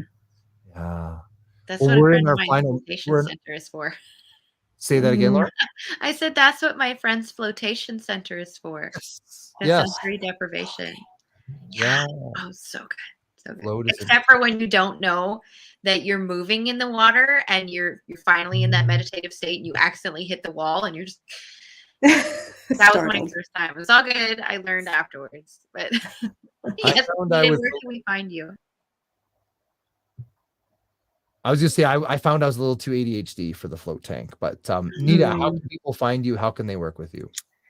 They can work with me. They can find me on coachingwithnita.ca. That's my website. You can follow me on Instagram and Facebook, Coaching with Nita. I have a link tree there. There's all kinds of different programs and my coffees and my walks and a discovery call. You can book with me, a free one, and we can walk. I can walk alongside you, see what your goals are, see some of the things where you're stuck. And I would love to sprinkle some light into your life. That's awesome. I just put your website up on the feed, so that's fantastic. Thank you. Nita, it's been really wonderful to speak with you. Thank you. Yeah, thank you so much for having me. It's just been such a pleasure and a joy. I appreciate both of you so much. So thank you. You're welcome. Have an amazing day. Keep changing the world. Bye. Thank you. You too. Okay, bye. All right, deep breath. Yeah, I'm going to stretch it out here for a moment.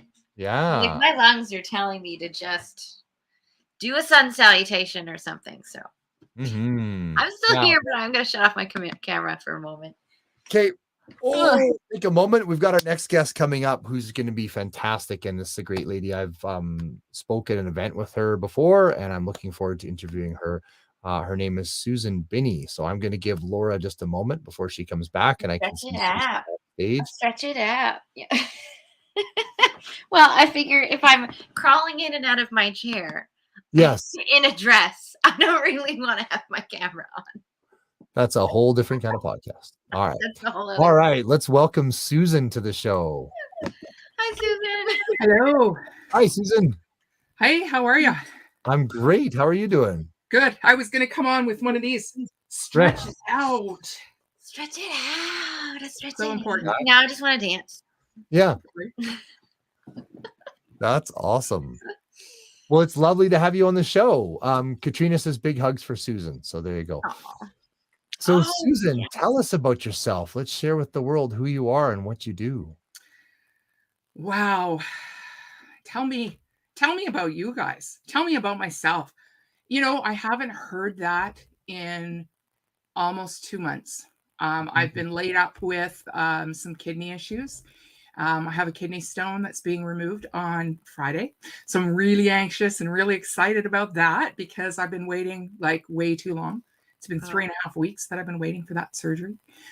And, you know, normally I jump on and say, hey, my name is Susan Binnie and I help women stand in the power of their story. I help them connect with themselves in the story they're telling themselves. And I help them connect with their ideal clients, with the story that they tell their ideal clients. But today, I'm not going to jump in that way, right? I mean, I already have, but I want to jump in and just say, I'm a woman. I'm a human being. I need love just like everybody else. I have 4 kids. I have a blended family, which in itself is stressful enough. And I have learned that we need to take a step back, love life, and just be who we're meant to be, right? Really standing in that story of what is it that you want? And are you taking the steps forward to achieve that? And if not, I want to ask, why not? Because it's not that difficult, right? We take a mathematical equation. You know, I want to make $1 million or $10 million in 10 years. You got to make $1 million a year, right? And you can reverse engineer that. How much do I have to make today? And of course, there's compounded interest and there's all that other stuff that comes in, right? But how do we live the life that we want? And how do we attain that? So I am so into helping people connect with their why, their beingness, and standing in the power of that story, whether it be from stage, sharing that with the world, or whether that be with themselves and sharing that with ourselves and getting through that stuckness on a daily basis. So that's who I am, and that's what I do. Aw. Now, I know I sent you a message before all of this live stuff where I saw your name, Susan, and the first thing that popped into my mind was Magic with Susans. It's from a show called Magic for Humans. But now I'm thinking of all of these really fun magic tricks that were all for Susans. And so now I'm just automatically thinking that you're magic.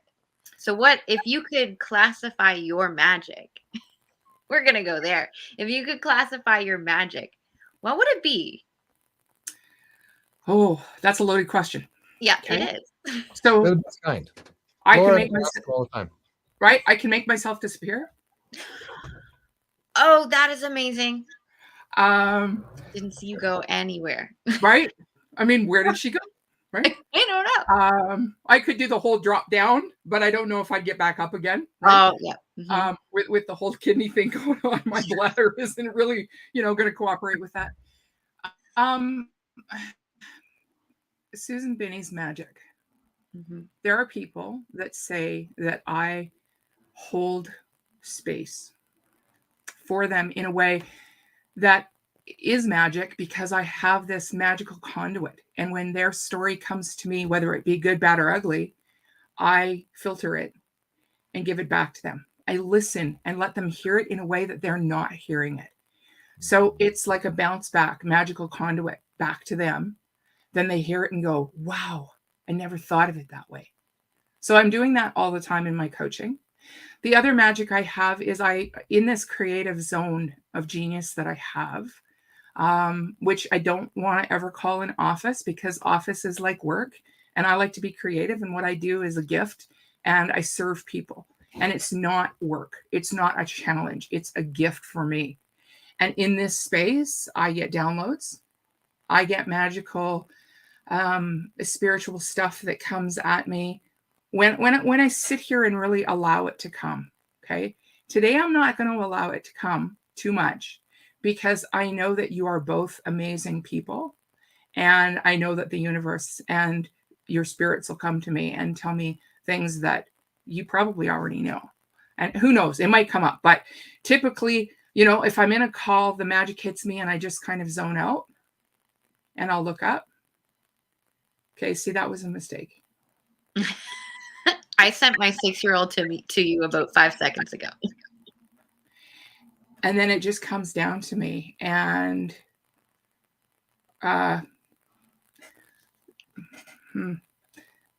so, Laura, whatever you're dealing with right now in your life, I just want to say that it's something you have to go through to get to the next stage of your life. It's not a challenge. It's a gift. And we look at things in a hard way, but truly what you're going through will show so much gift and so much promise in the months to come. I don't know if that means anything to you, but that's what came to me. Obviously. Mm-hmm. Thank you. So that's my magic. That's what I do. Laura's not crying. That's a reflection of the light in her room. No, I don't even care. It's like, I'm bawling. I have mascara running down my face. No. And I just want to remind you, you asked the question. I did. Therefore, you and get I to sent deal. my messenger to you before you even did it. Right. And therefore, you get to deal with the story that then comes out of that. Right. Mm. And do you want to share that with people or do you not? And that's your choice. That's up to you. It really is. And I find it's the same thing with all of our stories. Even with the clients that I work with, like they are the mess to message style entrepreneurs and solopreneurs. We have that story that's usually based in some sort of vulnerability or trauma. And then there's always that question of how much do I share? What is considered professional? How much is too personal? Right? And then there's always that spiral or that loop that we get caught in. Exactly. And also, when you're on a stage in particular, because that hit me as soon as you started saying that, when you're on a stage and you're about to speak, make sure that the story you're about to share will not put you in that huge tailspin, right? I mean, be vulnerable, of course, right? I mean, I've had the gift of listening to Scott speak. Laura, I haven't heard you speak in person, but I know I will at some point. And it's you need to share enough so that you can get the attention of the person on the other side, right? But you have to be careful, because if you haven't healed from your story and you're still right in the center of it, and it's going to take you down and it's going to paralyze you, you don't want to go there, right? And you can share what you want to share. And I've seen people on stage, right? They start sharing their story and they're like, oh my God, I haven't told this to anyone else ever. I haven't told this even to myself. I haven't recorded this and listened to it, right? Yup. And then you can literally just freeze, because you can go in a million different directions.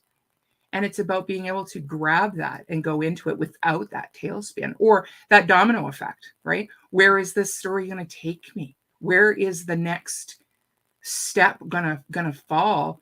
Is there somebody in the audience that I'm going to look at that's going to trigger a memory? Can I hang on to it? And can I, keep myself in check? Or am I going to lose it big time? Yeah. It feels like you. Go ahead, Scott. Oh, I was going to say, if you can quaver a little and feel the bump of the wave, but not get plowed under by it. Yeah. If you can feel the bump of the wave and share that with the audience, then they're with you on the journey. But yeah, if you completely fall apart, then now they just feel sorry for you, and that's not helping.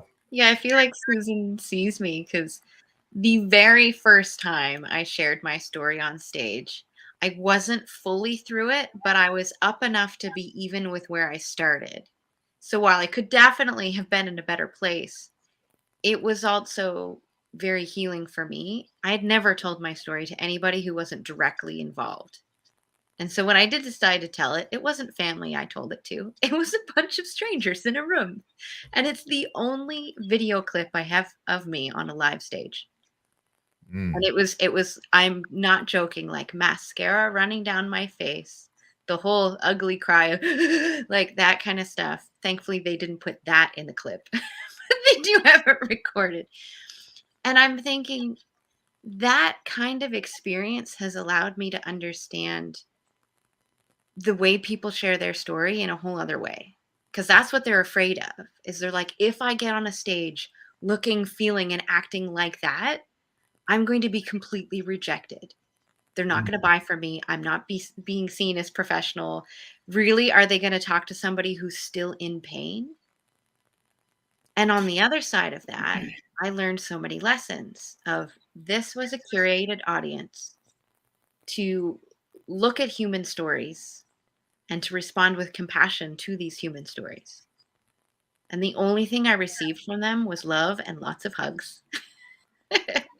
And lots of, oh my God, thank you for saying that. I went through that too. Yeah. And there's so much I have to say about that. It's funny, I jump on a call like this and I'm like, oh, do I wait for the questions or I'm just jumping in? But I know we just go back and forth, right? But I have so much to say to that, because everything we do, there's a lesson in it. Every story that we stand in, there's a lesson in it. And we're all too often worried about, oh, what's everyone going to think? Yes. I'm going to get judged. No one's going to buy from me. Oh my God. But that was a stepping stone for you. Yeah. And Laura, you're going to be like speaking for years. Oh, and you're going to be on stage. I don't know if you drag me. Oh, really? I think I am. You're going to drag me off the stage? No, onto the stage. Oh, no, I'm on the stage. You're on the stage. Okay. Yeah. And so, when you have a group of people, especially those who are new to you, and you shared that vulnerable piece, if that was the only audience of people that would ever buy from you, you screwed up big time. But they're not. Right? And they were compassionate. and they were there and they loved you and they cared for you. And you learned something about yourself in that moment, in that day. You learned how to speak differently. You learned what that means to you, right? I used to wear makeup. I used to have mascara running every time I did an event because I have this gift of making people cry. I don't try to, but they get so immersed in my story, right? They get Yes. so immersed in my story. And Yeah. when that happens, I cry too because I feel the emotion of the audience. And I have this gift of being able to, have that empathy with every single person in the audience and choose what I'm going to feel and what I'm not going to feel. And I would cry and the mascara would come down. I'd wear waterproof mascara and I'd think, oh, it's waterproof. I can just wipe my eyes. No, you cannot. Right? It's still going to smear. It's still going to smudge. And I realized in that when I was speaking and doing live events that what happened was, Susan, this is your cue. People are seeing you for who you are. It's not about the makeup you were wearing. It's not about what you look like. It's about how you're coming across and how people are connecting with your story. Like you said, Scott, earlier, yes, show that vulnerable side, and I teach people, if you have a story that's wanting to make you cry, then cry. Don't put on an act, but have the emotion.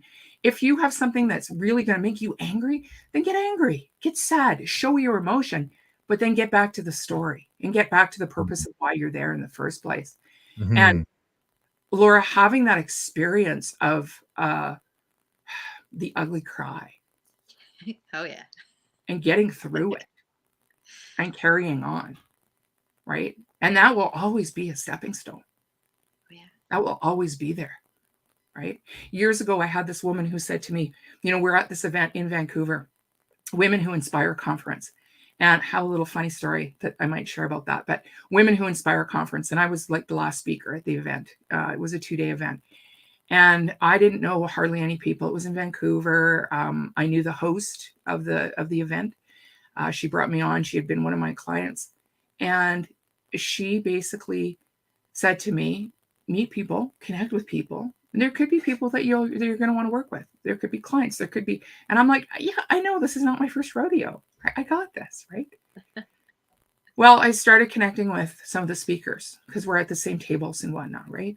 And one of the women said to me, oh, I'm scared to death to get on that stage. I'm like, me too. She goes, what do you mean? You're a seasoned professional. Like you speak all the time. I said, yes, new environment, new stage, new people, new city. There's still some fear in me. I'm going to embrace it and I'm going to jump into it. How do you do that? She said, all that's going through my mind is I am stupid. Nobody wants to hear my story and they're all going to judge me. Sounds familiar because I remember saying that about myself years ago. And I looked at her, I said, you have to rewrite that story. She goes, I don't have time. I'm going on stage in 10 minutes. I'm like, wait a minute. Aren't you singing on stage? And then you're telling your story? Oh, yeah, I got the singing down pat. No problem. I can get up there and I can sing. I'm like, are you kidding me? You can get up there and sing, but you can't get up there and speak? What's happening? She goes, when I sing and people like the song. When I'm speaking, it's about me. It's a personal story. Nobody wants to hear it. People are going to judge me. And I'm scared to death. And I said, okay, so here's what you need to do. You need to say, everyone loves me. I'm amazing. And it's okay to feel fear. She's like, I can't do that. I can't rewrite that. All that's going through my head. I said, okay, then here's what you need to do. You need to get up on that stage. And before you speak, you need to breathe. And you need to say, I'm scared to death. People are going to judge me. My story's not worth telling. And I'm human. And I'm saying it anyways. And she got up. Oh, I'm getting chills. Yeah, I like it. She got up there. She breathed. And I could hear her, right? She was saying it to herself, but I could hear her. And then she's like, oh, haven't told this story before. Are you guys ready? And I'm like, oh, now she's ready. And she went into it. She had so much power, so much poise. And she speaks all the time. And she continues to say, if it wasn't for Susan Binnie telling me that advice, So it wasn't about me saying, this is what you have to do. It was about, this is where she's stuck. Embrace it and move forward. Yeah. And that's exactly what you did, Laura. Oh, yeah. You embraced it, you moved forward. That reminds me of a day I went in to teach my daughter's class about mindfulness and emotions and that kind of stuff. And I had mentioned that I had befriended fear. And they're like, wait, you can be friends with fear? I was like, yeah, well, fear it acts like an overprotective parent. It really just wants the best for you. And it's trying to tell you that and show you that. So if you have a conversation with it like it's a person, like it's that overbearing parent, and say, you know what, I appreciate you loving me so much. And I see it. I see what you're trying to say, but I'm going to do this instead. Would you like to join me? It's a whole other perspective. Yeah. And that's what I do at the whole stage. Like, I've been on stage since I was 4, but that does not mean, and I love it. Oh my God, I love it. But it doesn't mean that I don't have fear. I'm always talking about my vulnerabilities and the darkness and the brokenness and all those things that people don't want to share because it's uncomfortable. But that is also my power. That is my magic. Because I balance that with my super playfulness. So it's like having the both is magic. If I don't embrace that, then I am denying that magic to the people who feel the same pain as I felt. And is that really serving? No. So what do you tell the people who are stuck in that place too of, well, I don't want to share too much.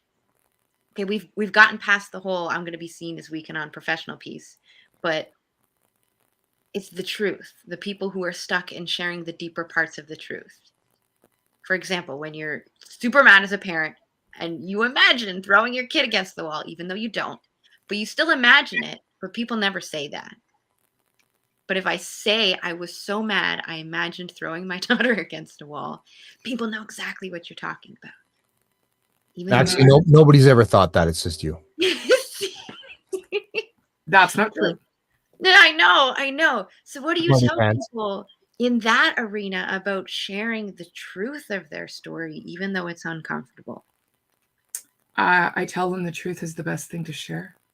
I tell them that if you're not sharing your truth with other people, they're not going to see you as real, as vulnerable, as human, as relatable. And now it depends on what the outcome of that story is, right? So if you're on stage, you've got an outcome, whether you're selling something, whether you're asking people to do something, call to action at the end.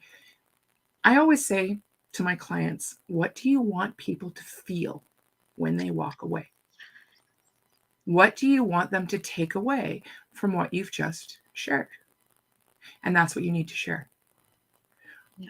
But be careful. Again, this goes back to what I said before. If you've healed from your story, speak from your heart, speak your truth, speak to the moment, speak to the energy of the room. Now, some people can't do that. Some people can't get that connection, and that's okay. But you just really need to release the fear of, or embrace the fear, depending on how you look at it and how you define it, because everybody looks at it differently, and say, what is the outcome I want people to have? Mm-hmm. Right. And for me, one of my strong messages is, yes, I can. Yes, I will, because yes, I am.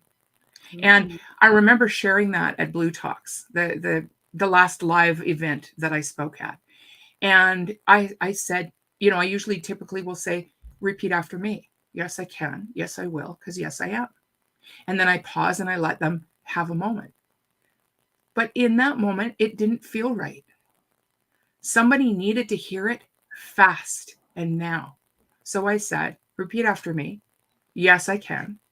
Because yes, you can. And everybody repeated me. And I thought, oh, geez, I screwed that up. And then I'm like, no, I didn't. That's how it was supposed to be said. That's how somebody needed to hear it. Mm-hmm. And it's, it's because it's not about the speaker. It's not about you. It's about your audience. So you want to share enough of the story that's going to help them relate to you and also connect to your message. I talk all about, yes, you can do anything you set your mind to. What will you do to achieve it? Who are you? Because when you tell yourself you are something, you become that. right? I always throw into my talk, and I thought this was funny, and I'm like, oh my God, I'm not sure how this is going to come across on the video after it's recorded. Same kind of thing. I hope they cut this out. Maybe they won't. But I needed a drink of water really bad. And I had water on the stage, right? I needed a drink of water really bad. And I'm like, okay, now's the time to throw in the duck story. Because if you say you're a duck and you quack like a duck and you waddle like a duck, and then I reached over and I picked up my glass, I took a drink, and you drink like a duck, you're going to turn into a duck. So stop telling yourself what you're not. Start telling yourself what you are and what you want to be and what you want to become. So it's okay to share the truth. Don't make a story up. Don't ever make a story up, right? Share the truth, be vulnerable, be human, be relatable, and stick to the outcome. What do you want people to feel? I love this. You so get me. I think it's important for people to realize too that the fear is the good stuff. The fear is the good stuff. That's your body preparing to be amazing. And I know when I'm about to go on stage or I'm about to go into a race, and it's funny, I've been a competitive athlete since 2004, and people say, oh, you must not even, this must be just not even a thing for you anymore. This is just easy. I'm like, no, every race freaks me out. And all those questions come up. Did I train enough? Am I going to be strong enough? What if I can't? What if I don't? What if I hurt? What if I, whatever, all that stuff still comes up. And I just take a deep breath and go, perfect. Because I'm in that spot of my body is getting ready. And I know when I'm about to speak, one of the things that I say is, because my brain is like, what if you forget you're going to say, what if you forget that piece? What if you screw that up? And I just go, I'm going to tell these people whatever it is they need to hear in whatever order they need to hear it in, whether it was on the page or not. Yeah. And then trust yourself and just enjoy that fear because it's fuel. Yeah. Right. Yeah. Yeah. In fact, that actually, I said to myself a little bit earlier, I wanted to share the story about Vancouver, but I'm not going to unless it comes up. And you just brought it up. So thank you. Because it's that preparedness, right? So I'm going to this event. It's in Vancouver. One of my students is hosting the event. She's coached people through their stories. It's going to be inspiration, right? And she sent a message to everyone who was speaking. And she said, make sure you have this, and this. And then you're ready for your story. I'm like, oh, yeah. I'll get to that. No big deal. I'll do that the day before I go. Day before I go, I can't find it. I'm like, oh, I'm hooped because I didn't prepare. Huh. Now I speak and I can speak on the spot and I can speak on the fly, but because I speak from my heart and I know what I'm teaching, right? But I'm like, oh, I'm screwed. I can't find it. So all the way there on the flight, I'm worried, right? Because I know the event's in 3 days. But I'm like, how do I admit to her that I'm not ready, that I didn't prepare?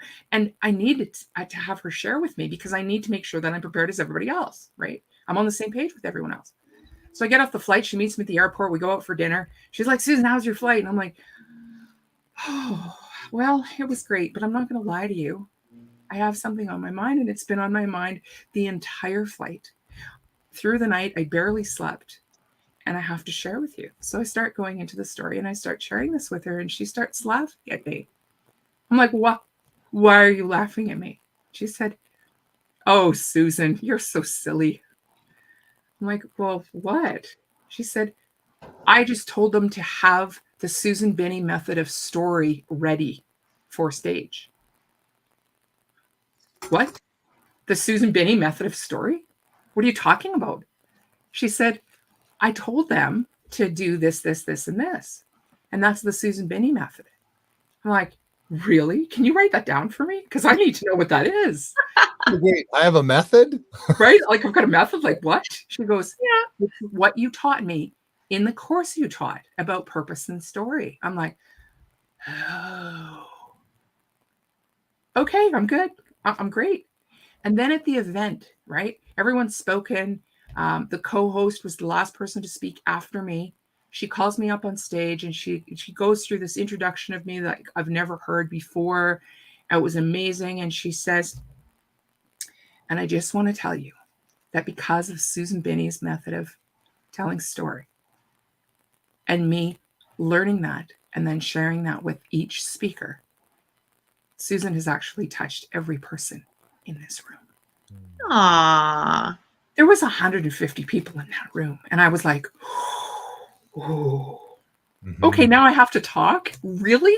Now I have to try and focus on my story? Thanks, right? And I went into this different type of story, and I went into this different sharing and how that makes you feel and how you're creating a ripple in the world and how you're affecting what you're affecting. And I realized in that moment, you know, much like you were saying, Scott, that we prepare the way we need to prepare for us. But when we walk on that stage, I walked on the bLU Talk stage, my legs were trembling. And I'm like, whew. And I don't want to move around too much. If you're a seasoned professional, you can move around a lot and it makes sense. If you're not, it looks like you're pacing and you don't know what you're doing. And right. And I typically choose to stand in the power of my story because that's part of my branding. So I stand in one spot and I'm like, I have to reposition here because I'm going to fall. And this is what's going through my mind as I'm starting to speak. And I thought, Susan, this is not fear. This is excitement. And they are the same. Embrace this and speak. And yeah. So yeah, fear, we overcome, we tell our story, we share our gifts, but we're also human beings. We're real and we're raw. And we need to be. Right?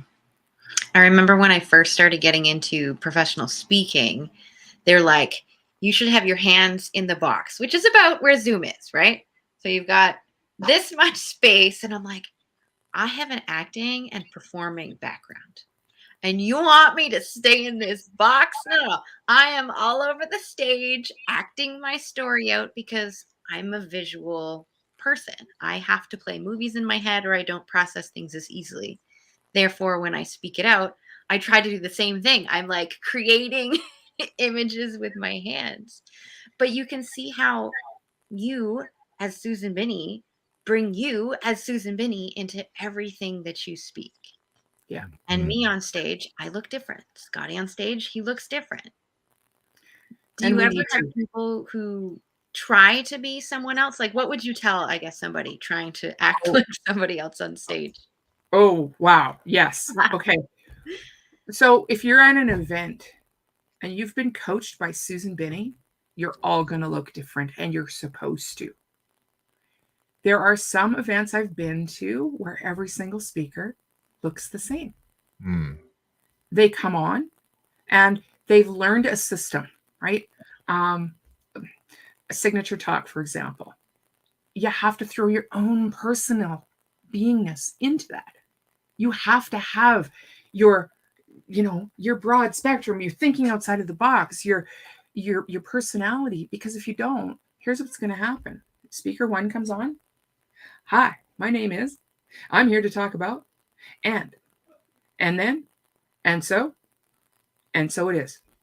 Speaker number two. Hi, my name is, I'm here to speak about, and then, and this, and so it is. And it's, and so one of the biggest statistics that I share when I teach my storytelling workshop is people will remember 7% of what they hear. Okay, 7% of what they hear. 23% of what they see. 23% of what they see. And 70% of what they experience. Okay?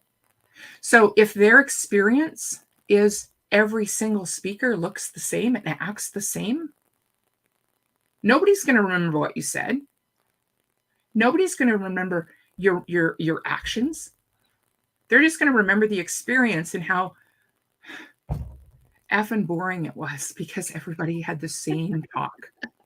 Right? But my data was really good. I know, right?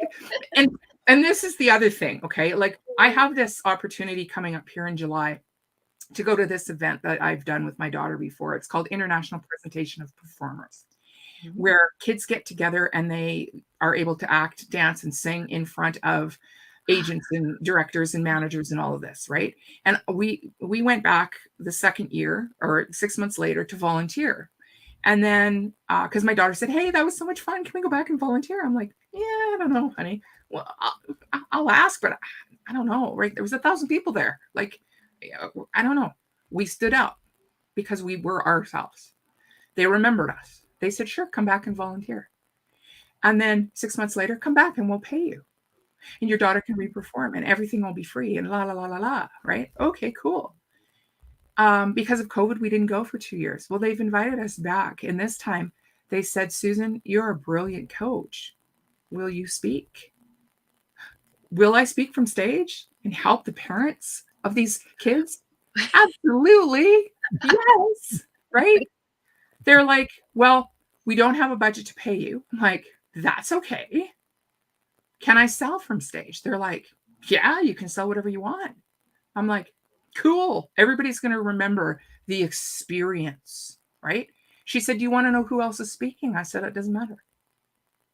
Oh, well, don't you want to try and I'm like, copy, emulate, be like, speak the message? No, I don't. I could connect to somebody else that spoke, right? Like we had Nita on before this, who was speaking right at the very end. And I loved what she said. And if Nita, if you're watching this, or if you go back to watch this, I love what you said about picking a word a day, right? And defining that and working through it and living through that. And brilliant. But do not try to be somebody else, because when you do try to be somebody else, do not, very passionate about this, as you can tell. Just a little. Also, do not, right? Do not script it so much so that if you're about to speak and all of a sudden, oh, you forgot the word. Oh, hang on a sec. La, la, la, la, la, la, da, da, da, da, da. Yeah, no, it's gone. Don't do that. Right. And that is trying to be like somebody else, right? You're trying to make sure that your speech is like this, like this, like this, and like this. And you're not up there to tell a speech. That's what we did in high school, in college. You're up there to share information with the audience so that they will remember the experience of who you are. Mm-hmm. Keep it simple, right? I always repeat several words because they're only going to remember 7%. People will always remember Powerful Women Unite. People will always remember Powerful, Stand in the Power of Your Story. People will always remember Yes, I Can, Yes, I Will, and Yes, I Am. And if they want to know more, they can go to SusanBinnie.com. Like that's what I share with people, because they don't want a lot of huge information because they're not going to remember it anyways. There's 10 speakers, right? Mm-hmm. Scott, you had a question. Well, I'm just saying, I love what you're saying. And Laura and I just have so much fun with this. I know. Who gets to say next? Okay, but it's good. I think that what you're saying really makes a lot of sense. And I would also say, and seek your reflection as a speaker, I think you do need to practice. I think you do need to have a core amount of bits you're going to cover. And for me, I rehearse the speech 6 or 7 times, but then I release that. And when I get there, I just allow for the magic of the audience to allow me to create. So I've got the pieces that I know I kind of want to cover, but how I cover them, it becomes a different energy. Like I've re-listened to my bLU talk that I did in April, in Edmonton, and I'm like, wow, how did I come up with all that? And I didn't rehearse all of the things I said, and it didn't even sound like what I rehearsed. But when you get there and you connect to the humans in the room and you make eye contact, the richness, it's magic. Yes. Yes. And I'm glad. Yeah. Cause as a speaker, I think you're rude and inappropriate if you don't practice. Absolutely. I don't think that's fair. Yes. And I'm glad you brought that up, because you're right. I have practiced what I speak and what I say several hundred times. and I know my information inside and out. Yeah. So I can speak to it. If I'm telling a story, because I'm a storyteller and I'm gifted at that, and I've trained and I've learned and right. When I was little, I used to just tell people whatever they wanted to hear and stuff they didn't want to hear, because I just wanted to be taught. I just wanted to talk. I wanted to be heard. Mm-hmm. And it's not about that, right? So yes, you definitely need to be prepared. Thank you so much for bringing that up, Scott. And if you write it all down, and I encourage people to write it all down, read it over and over, videotape themselves, watch themselves back, know it forwards and backwards. And the very first time you speak it, maybe not like Laura did, maybe, right? But maybe the first time you speak to an audience, get a living room full of people, get a backyard full of people that you know, that you trust. Say, hey, I'd like to just throw something out. I know you know I'm an entrepreneur and you don't really approve, but I've got this talk and I want to just share this because I trust you guys and I love you guys, right? And then when you go to speak, make sure that you, if you need to, have cue cards even, right? Have cue cards, right? This is throat lozenges, but have cue cards so that you're hanging on to it. Don't have a piece of paper. Like, please, if you're going to write a speech, because you're going to get up there and you're going to start doing this, right? Mm-hmm. Have it on cue cards if you need it on cue cards. That's okay. There are some people. Arlene Dickinson was somebody who spoke for a long time with cue cards, right? Or have your main points. Something that Corey Poirier does that I love so much is he has slides, but with just very simple stuff on them, or a picture, or something that's going to trigger what he knows he's going to speak to. Yeah. So whatever you need for yourself, yes. And yes, it does need to be originally written, rehearsed, learned. And then let it go. And then let it go. And then just speak. You know, what you said, Scott, there about that brilliance of, I said all this stuff and it was like, oh, where did all that come from? Right? Because we always have this, the talk we want to give, the talk we actually give, and then at the end, the one we wish we would have given. But it's okay, because the people that you connect with, like every time I talk, I go, oh, I should have said this. But then I connect with people in the audience and they're like, oh, tell me more about that. Okay, here's my opportunity to say that. Right? Sure. Now is when I get to say that. Yeah. So yeah, that's so very important for sure, to know what you're up there to share, for sure. Mm. It's so funny because yesterday was the first time I watched my own video of me speaking somewhere. Normally it's like Zoom stuff, right? And this particular one was a very energetic, very engaged crowd, and I was nervous. I only prepped 2 hours before because it's my story. It's all of the things that I know, but a slightly different structure. So I get up there and they're like, "Did you hire somebody to speak here? Why is Laura here?" Anyway, it went amazing, and when I look at it, I can see my nervousness and excitedness at the same time. But I've never taken the moment to just watch myself. It's like, I'm learning lessons about me. While amazing, I was nervous. Yeah, it's so important. Guest is coming up pretty fast. Rosalyn Fung is coming up soon. Ooh. I don't see her in the background yet. Oh, there she Yes, is. she is. And so she's coming up. So Susan, with like a minute or so left to go, how can people, what, just condense, like, I'm Susan Binnie. This is what I offer you. This is why you're going to love me. Here's how you get in touch with me. Okay, but I'm taking more than a minute because it's Rosalyn Fung who's coming on, and I can take Rosalyn Fung's time. She's laughing right now, I'm sure. No, I wouldn't do that. So, yeah, there's so many more things I'd love to share, but I will say this. If you need help with your story, if you need help finding the right story, because it's sometimes not about just sharing a story, it's about sharing the right story that connects to who you are and what you do. That's what I do. That's what I help people with. And sometimes it's something that's very, very vulnerable that you want to share and you're not able to. It's not about sharing the vulnerable story. It's about sharing the patterns and the emotion and the things that connect with what your message is. You can reach me at susanbinnie.com. I have a group that supports women called Powerful Women Unite.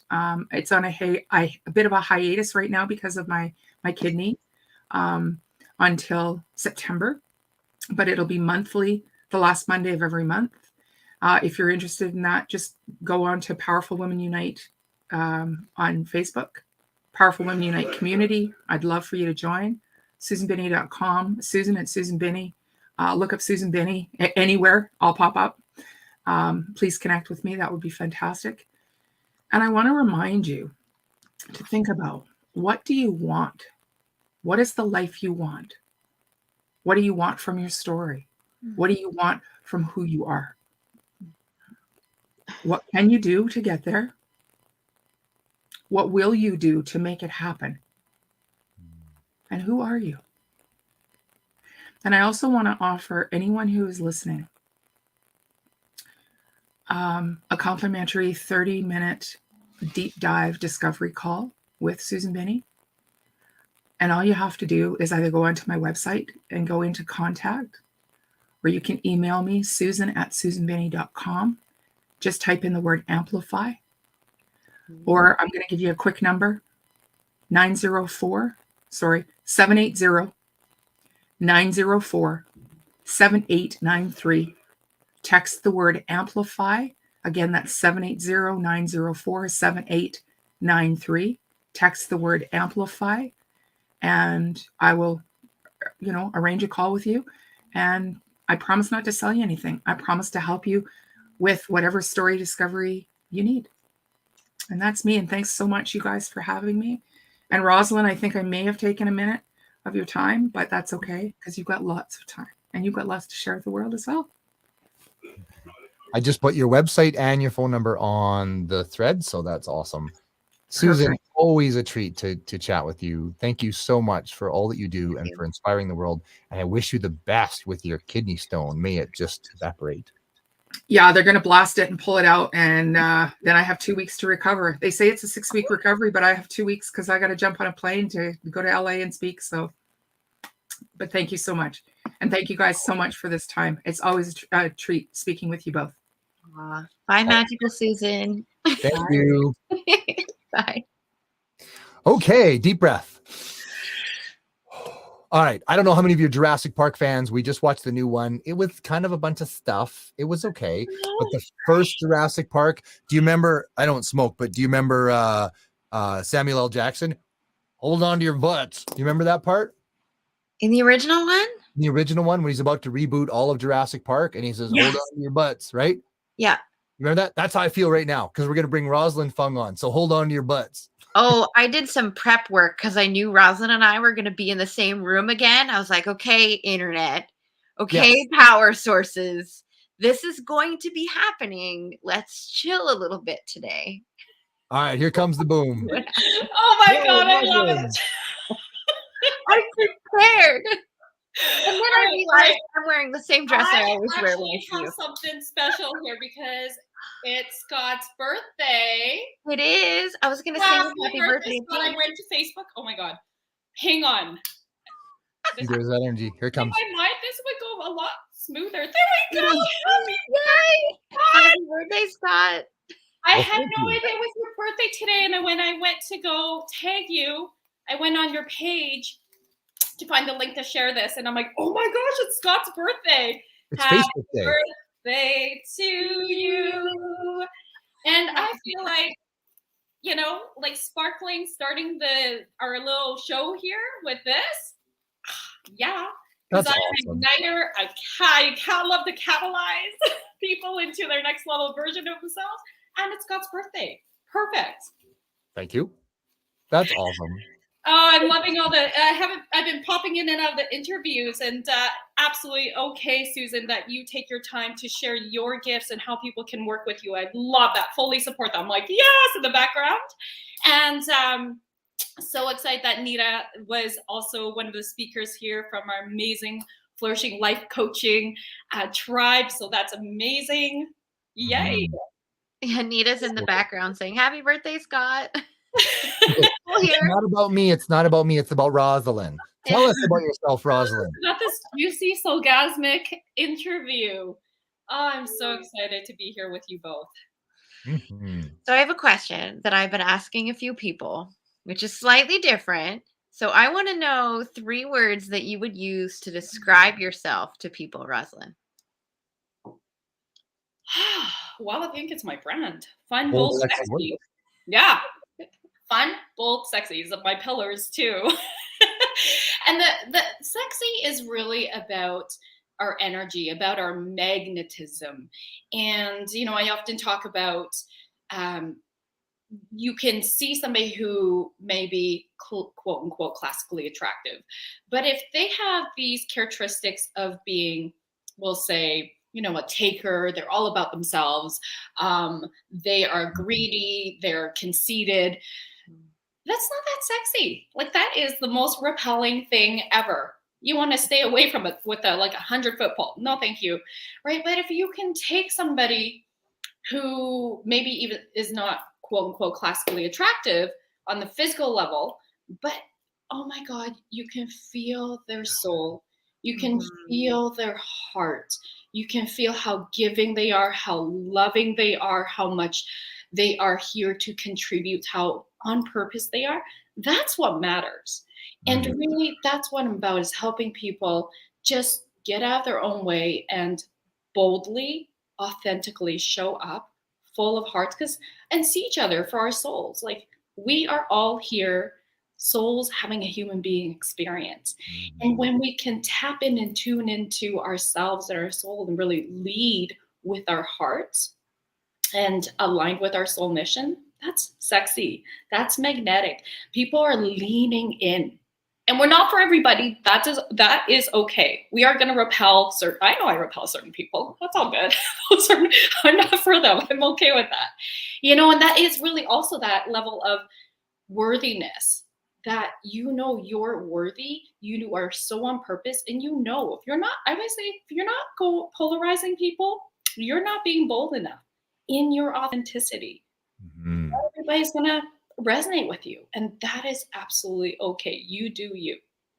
I was just about to ask you that question. What does being bold mean to you and in your business? Ooh, that's a good one. Being bold is being able to tune into your inner guidance, tune out all the noise. So the noise being people, there's a million different strategies, things that all these people, business mentors, coaches, whatever, are saying, like, you should do things this way, do this way, this way. There's a formula for this and this and this. And it can get so freaking overwhelming. And so what's really important is what I love to teach my clients is, I always say, tune into your inner guidance and notice what resonates for you. Like, what is it that your soul purpose is here and called to be, do, and have? And then notice which of the strategies align, which parts resonate. Leave what doesn't. I always tell my clients that too. Like, here's the method that I'm going to teach you. I want you to feel into which parts really resonate with you. Take those. And what is it that you want to bring in terms of the alchemy of who you are? So your past experiences, your stories, your magic, put those in, infuse it in to this, because you've got to make it your own. And sometimes it's going to totally look different than what the original foundational structure is. And that's beautiful, because you're listening to yourself. This is about self-trust. And so being bold is really showing up aligned with your self-trust, aligned with what you're feeling called to.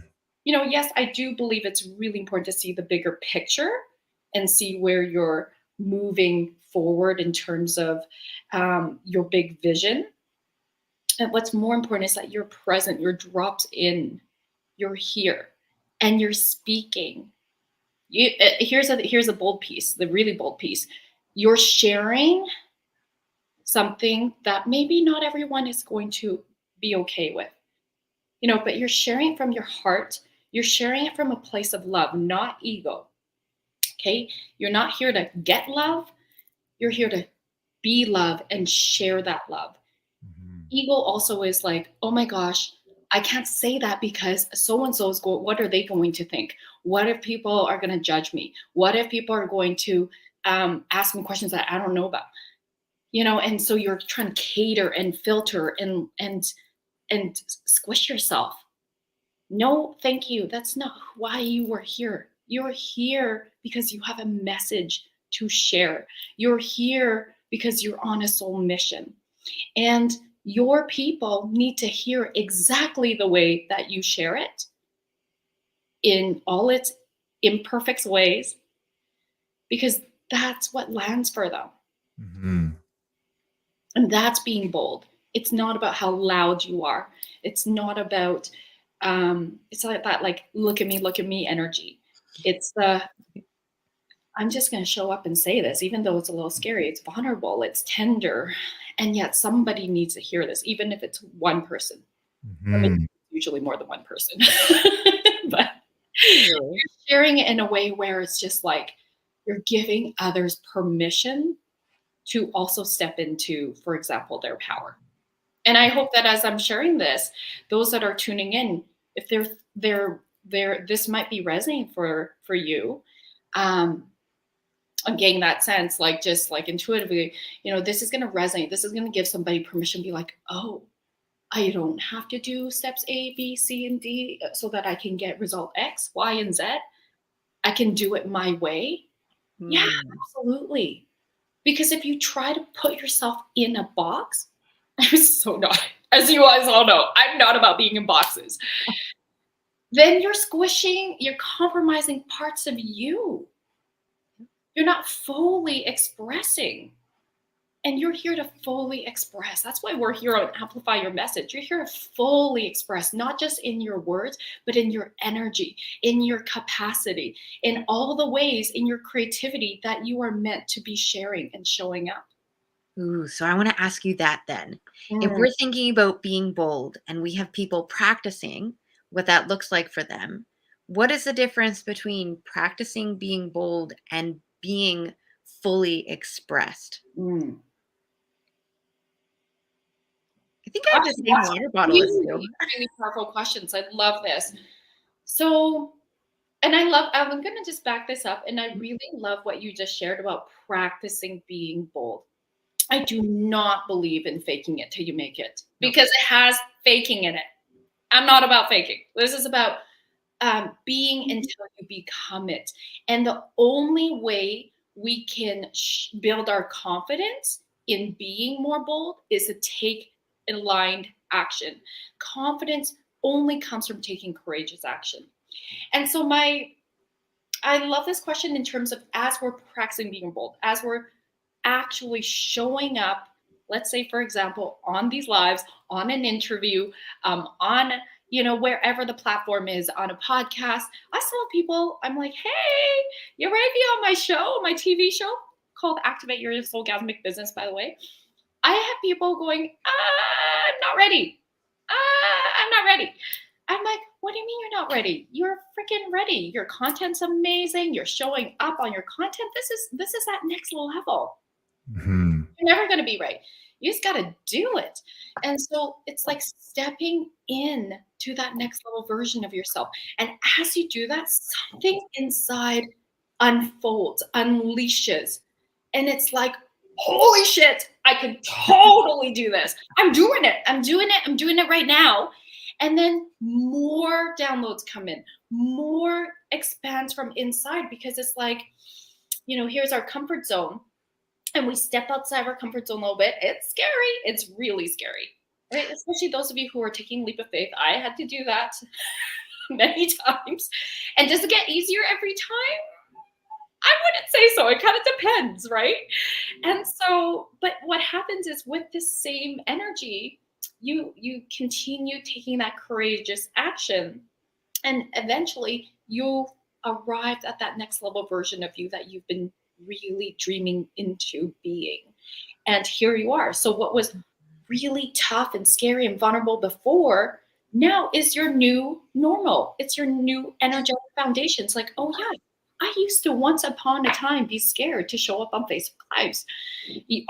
I seriously was. My first one, I was like shaking. I was like, okay, I'm trying to hold the phone.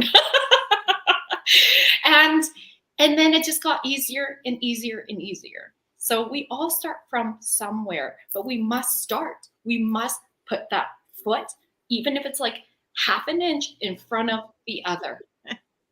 And then your comfort zone's different. Now you have a new comfort zone. Exactly. And the fully express is you just get more ideas coming in. You just get more creative. You're no longer this like, okay, it has to be this path. It's like, oh, this idea drops in, this idea drops in, this drops in. You build your experiences, you learn from your mistakes, and then you continue to have more things expressed. You get more clients coming in. I work specifically with coaches, healers, light workers. And so as they're working with their clients, they're seeing themes that are very common. Now you have new ways to share your message out there in the world, saying, hey, you notice I've been noticing I have clients that struggle in this theme lately. And you can speak to that and serve a greater audience through that theme. So fully express is being able to just really tune in and allow yourself to listen fully with your heart and just let yourself be led with your soul, because then you feel so on purpose each and every day. Now, at the beginning of the interview, you had mentioned that it doesn't matter if you're sexy and bold on the outside or if you allow that interior sexiness to come out. That's what matters most. And that whole energy. I know that those people attract us because they're magnetizing. We can't help but be around them. How do you help your clients to magnetize and to draw people in like that? I love it. So for me, as an Akashic visionary, life and business soul coach, and a former psychologist, so that never leaves. No. I see things. I can see people's blind spots. So, and this is why I love myself having coaches, healers, doing my own work always. I think it's so important because we all have blind spots. And particularly when we move into that next level, it's like we're going to have our shit come up. Like it all comes up. Oh, yeah. And so our clients are usually former versions of ourselves. And so for me, it's really deeply important that my clients can see, okay, like what is that thing that's really scary? Because that's where the medicine is. So if we're talking about comfort zone, let's go back to that theme. What's the thing that they need to move through and have that breakthrough? What are all the limiting beliefs that come up? How does that affect our nervous system? So I may bring in some somatic work as well through the body, because working through the body is the quickest way to shift things. And so, and often people are like, no, I just want strategies. Well, those are not my ideal clients. My ideal clients are like, I know that there's things here. And yes, the strategies matter. I'm going to say that. It's about bringing mindset, belief shifting, and the energy, having the energetic capacity to really boldly show up with strategy. But what's most important is that you're fully showing up. So releasing and shifting those limiting beliefs so that you're getting out of your own way. Because if we let our limiting beliefs, so often not good enough, not worthy, anything that has to do with like upper limits, imposter syndrome, feeling like a fraud, perfectionism, if we let those things drive the bus, we will never get out of our comfort zone. We'll never move past it. It's like, and you keep self-sabotaging. You might be busy, but are you busy doing the things that are keeping you moving forward in yourself, your next level version of you, or your business, right? Like we can hide behind busyness. And so it's really looking at what are some of those things, cleaning up the energy around that by shifting beliefs and aligning with that next level version of you. Who is she or he becoming? Being into, right, that next level version and taking those actions, even if they're scary. even if they're scary. And so as you do that, you start to inspire people. What is the most inspiring thing? What do people love to lean into? People who are doing the brave things, being vulnerable, being real. We can tell somebody's not real. We can tell. I once had a client who was doing all the strategies, quote unquote, but they were not attracting anyone. And I looked at her stuff and I was like, my love, where are you? I don't see you. I don't hear you. I just see you, like she was doing a lot of lives, you know, kind of regurgitating things textbook wise. I don't see your personality. I don't see what's happening. Well, like, who are you? Bring more of your like you in. Share more vulnerably. Share some of your struggles and how it relates to your teaching. And so, people, because at the very core of us, we want to feel loved, safe, and belong. And so the biggest thing is vulnerability creates connection. When we are here sharing our screw ups, Yep. and many, this is where I would not be successful with that, right? We've all had them, you know, and I know for myself when I'm in a coaching session with my coaches, and there's just that validation, like, I see you, I hear you, I've been there before too, I get it.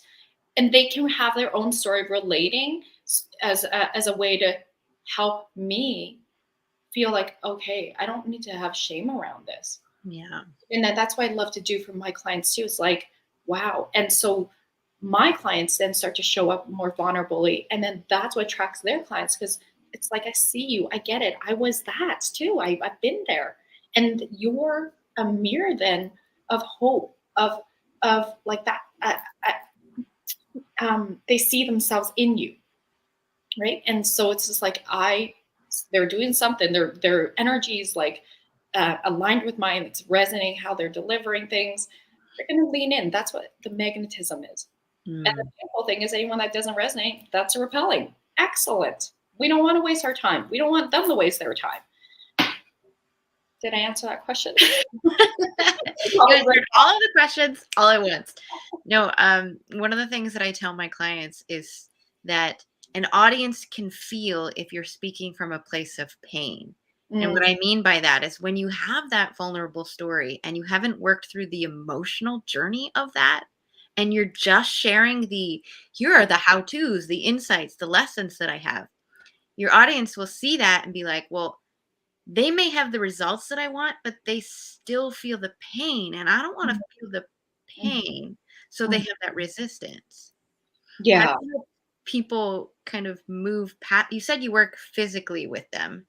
How does working physically help them move past that pain to share from a place of Yeah. First of all, I want to say, until you have moved through your process, I would never suggest, okay, talk about this, until you're in a grounded enough space to be okay to be vulnerable.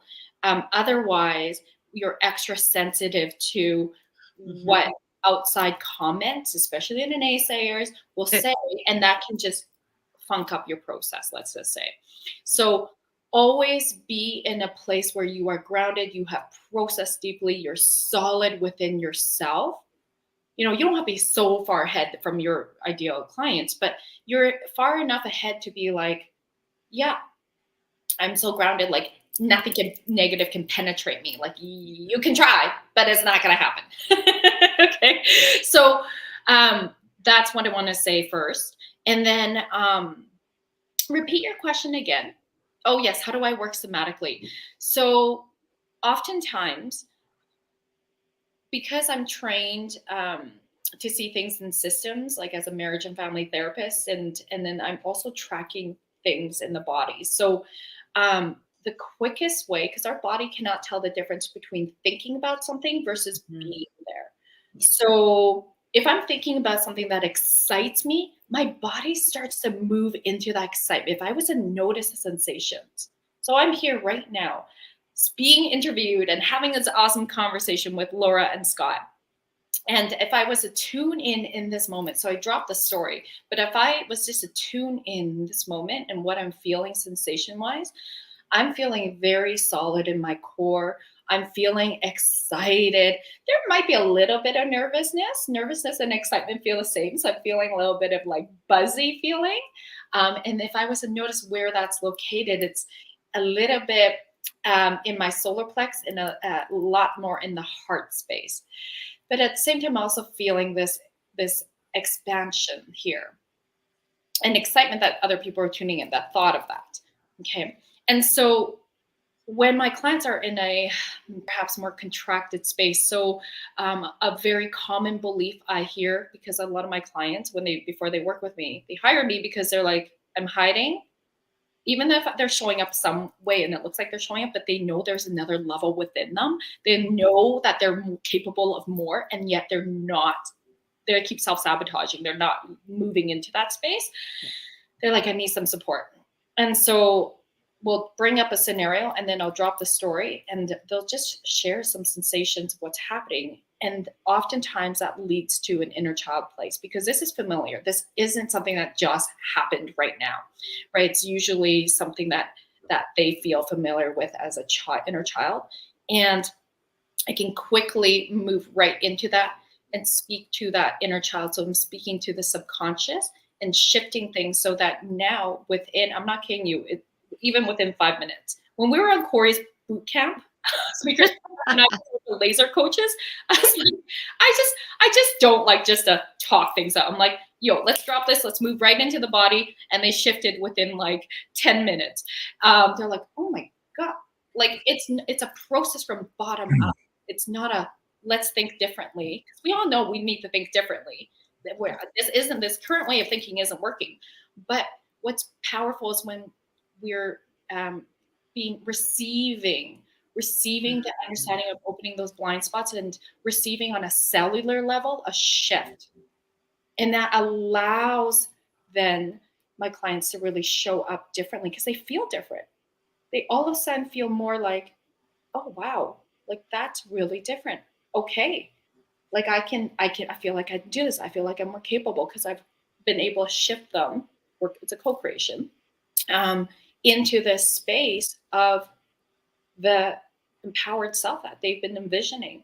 It's aligning, because manifesting is when your subconscious thoughts, which are in your emotional brain, and your conscious thoughts are matching.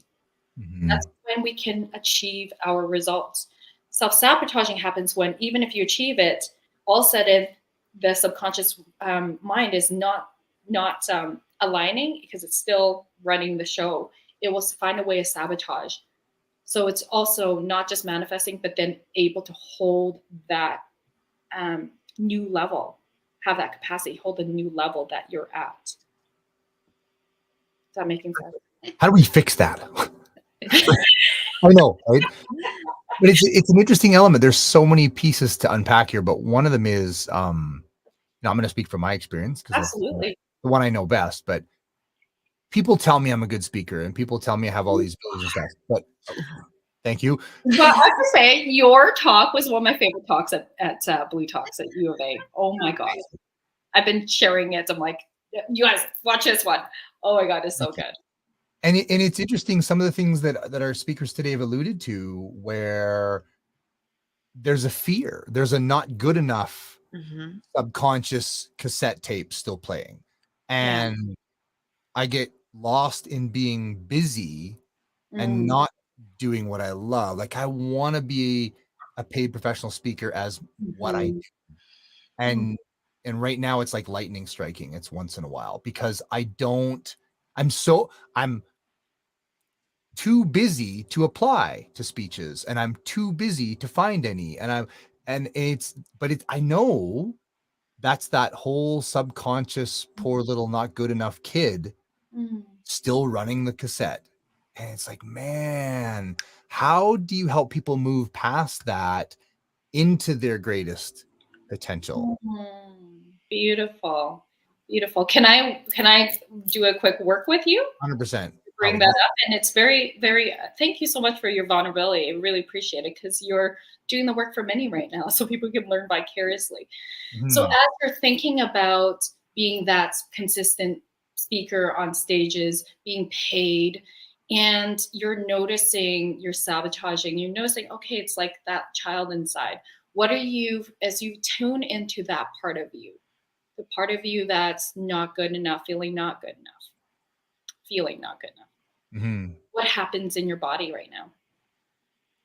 Just right away goes to my stomach, feeling gross, and energy drops and like that. Yeah, beautiful. Is it okay if we stay with that? Yeah. Okay. So I'm just going to invite you to just bring some breath into that. We're not trying to change anything, but just noticing. You can close your eyes if it helps. So just noticing what happens as you let your breath contact your stomach. It feels like stuck. Yucky. Yeah, kind of like it's hard to like let that breath into. Like, oh no, not here. No. Beautiful nosing. Okay. And if the stomach could talk right now, all those feelings bubbling in your stomach, what would it be saying? I feel like I'm trying to intellectualize it, so I'm not sure. Just breathe in. Beautiful.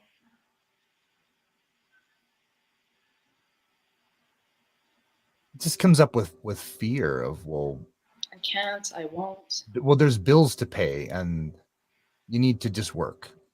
That's a fantasy that people will pay you to speak. You need to just work. I don't know. That's kind of where it.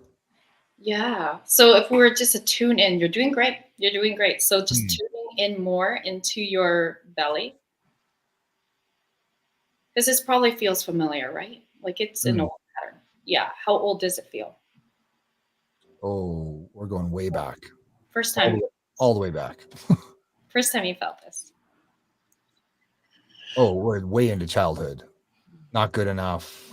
All that stuff. That's way old childhood stuff. Yeah. What's the age that comes up? You don't think too hard. Just whatever number comes up right now. Like kind of really hits kind of 8 years old kind of thing. Great noticing. And so just notice without thinking, what's the memory that comes up around this? And if you're comfortable enough to share. Oh, yeah. A lot of it, like moving to a new school, entering grade 4, and just everybody having friends and being cool, and me not being cool, and me not having friends and feeling dumb and unpopular and awkward and all of that kind of mess. Okay, beautiful noticing. Beautiful noticing. And so take a breath. And in this moment, I'm just going to invite you to see your 8-year-old boy, yourself, and your current adult self. Just hold him. You can even physically hold yourself. And in this moment, letting him know, I see you. I love you. Thank you for showing me. Thank you for showing me where I might need to love you even more.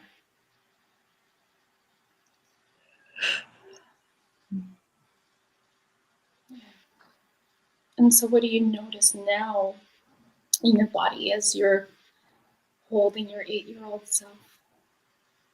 It just feels easier. And honestly, the first thing I picture is my son. He's 10 now. And as a parent, that's been so profound to watch my son go through the ages where the worst of my traumas happened. Yeah. Realize how perfect, how innocent, how amazing he is, and to release all the crap I've held for my whole life of well, if I would have been cooler, if I would have been smarter, if I would have been stronger, if I would have been better looking, if I, and all that blame on, like, as if there was something wrong with me, and that all this stuff that was happening had anything Yes. me, and it This didn't. is so beautiful. Can you, all that love as a dad that you have for your son, let that radiate every time you speak to your son. You're speaking now, from now on, because I know you're an amazing dad. You're speaking to your 8-year-old self too. And you then take that in. It's like, it's breathing this in right now. All the words that you share with your son, breathe it into your 8-year-old self. Taking your time to really let yourself feel into this. And just noticing what is you're experiencing now in your belly. It just feels neutral. It's not anything. Beautiful, beautiful. So throughout the day, I just invite you, anytime you start to feel a little of that and moving forward, any of that stuff, that 8-year-old boy, just hug yourself, breathe in, and imagine you're speaking to, if it's easier, speaking to your son, you're also speaking to your 8-year-old. And just keep breathing in those nourishing words that you give your son. Just give them back to yourself. And what happens is then you start to show up more. It's like, oh, I'm hiding. Yeah, whatever. I'm going to just keep going. I'm going to go and apply for this. I make time for myself because I love myself. And do you see how, like, on the outside, it can seem so surfacey when we hear those words, but when we drop in and move into the somatics, like how quickly that happened for Scott. How quickly it happened. I kept you of your adult self because you started moving to adult stuff, but I kept you coming in here. I didn't listen, not that I didn't listen to a story, but I knew that wasn't important. All like ego stuff. And it's like, let's just drop in, because the 8-year-old boy wants to be heard and seen by you, by our adult selves. And this is where the power is. Yes. Thank you, Scott, for being so open to being a beautiful. You're welcome. Part of me is like, oh my God, is this worth watching? Did everybody just unhook? I don't. No, Scott, it definitely is. Definitely. So important. And thank you. I always feel so honored when I do this work with I've done this a few times live, but like on this big platform, it just feels extra special for me. In fact, actually, funny enough, when I first came out as out of my, like, I'm retiring as a psychologist, I'm going to have a big party. I had a big live event announcing that I was coming out as a coach full-time. I was a self-love coach at the time. And Susan Binnie was on stage, and I did exactly this work on her. She's, and look at her now. Like, look at her now. She's freaking incredible. So, of course, I was just an alchemy. It wasn't, I always see myself as part of the alchemy of people's journey. Yeah. And so how beautiful and what an honor I get to be in these powerful people's lives. And we are all that for someone. And so I hope that as the audience is watching, it's like, I'm here to remind you of your superpower. That's my superpower.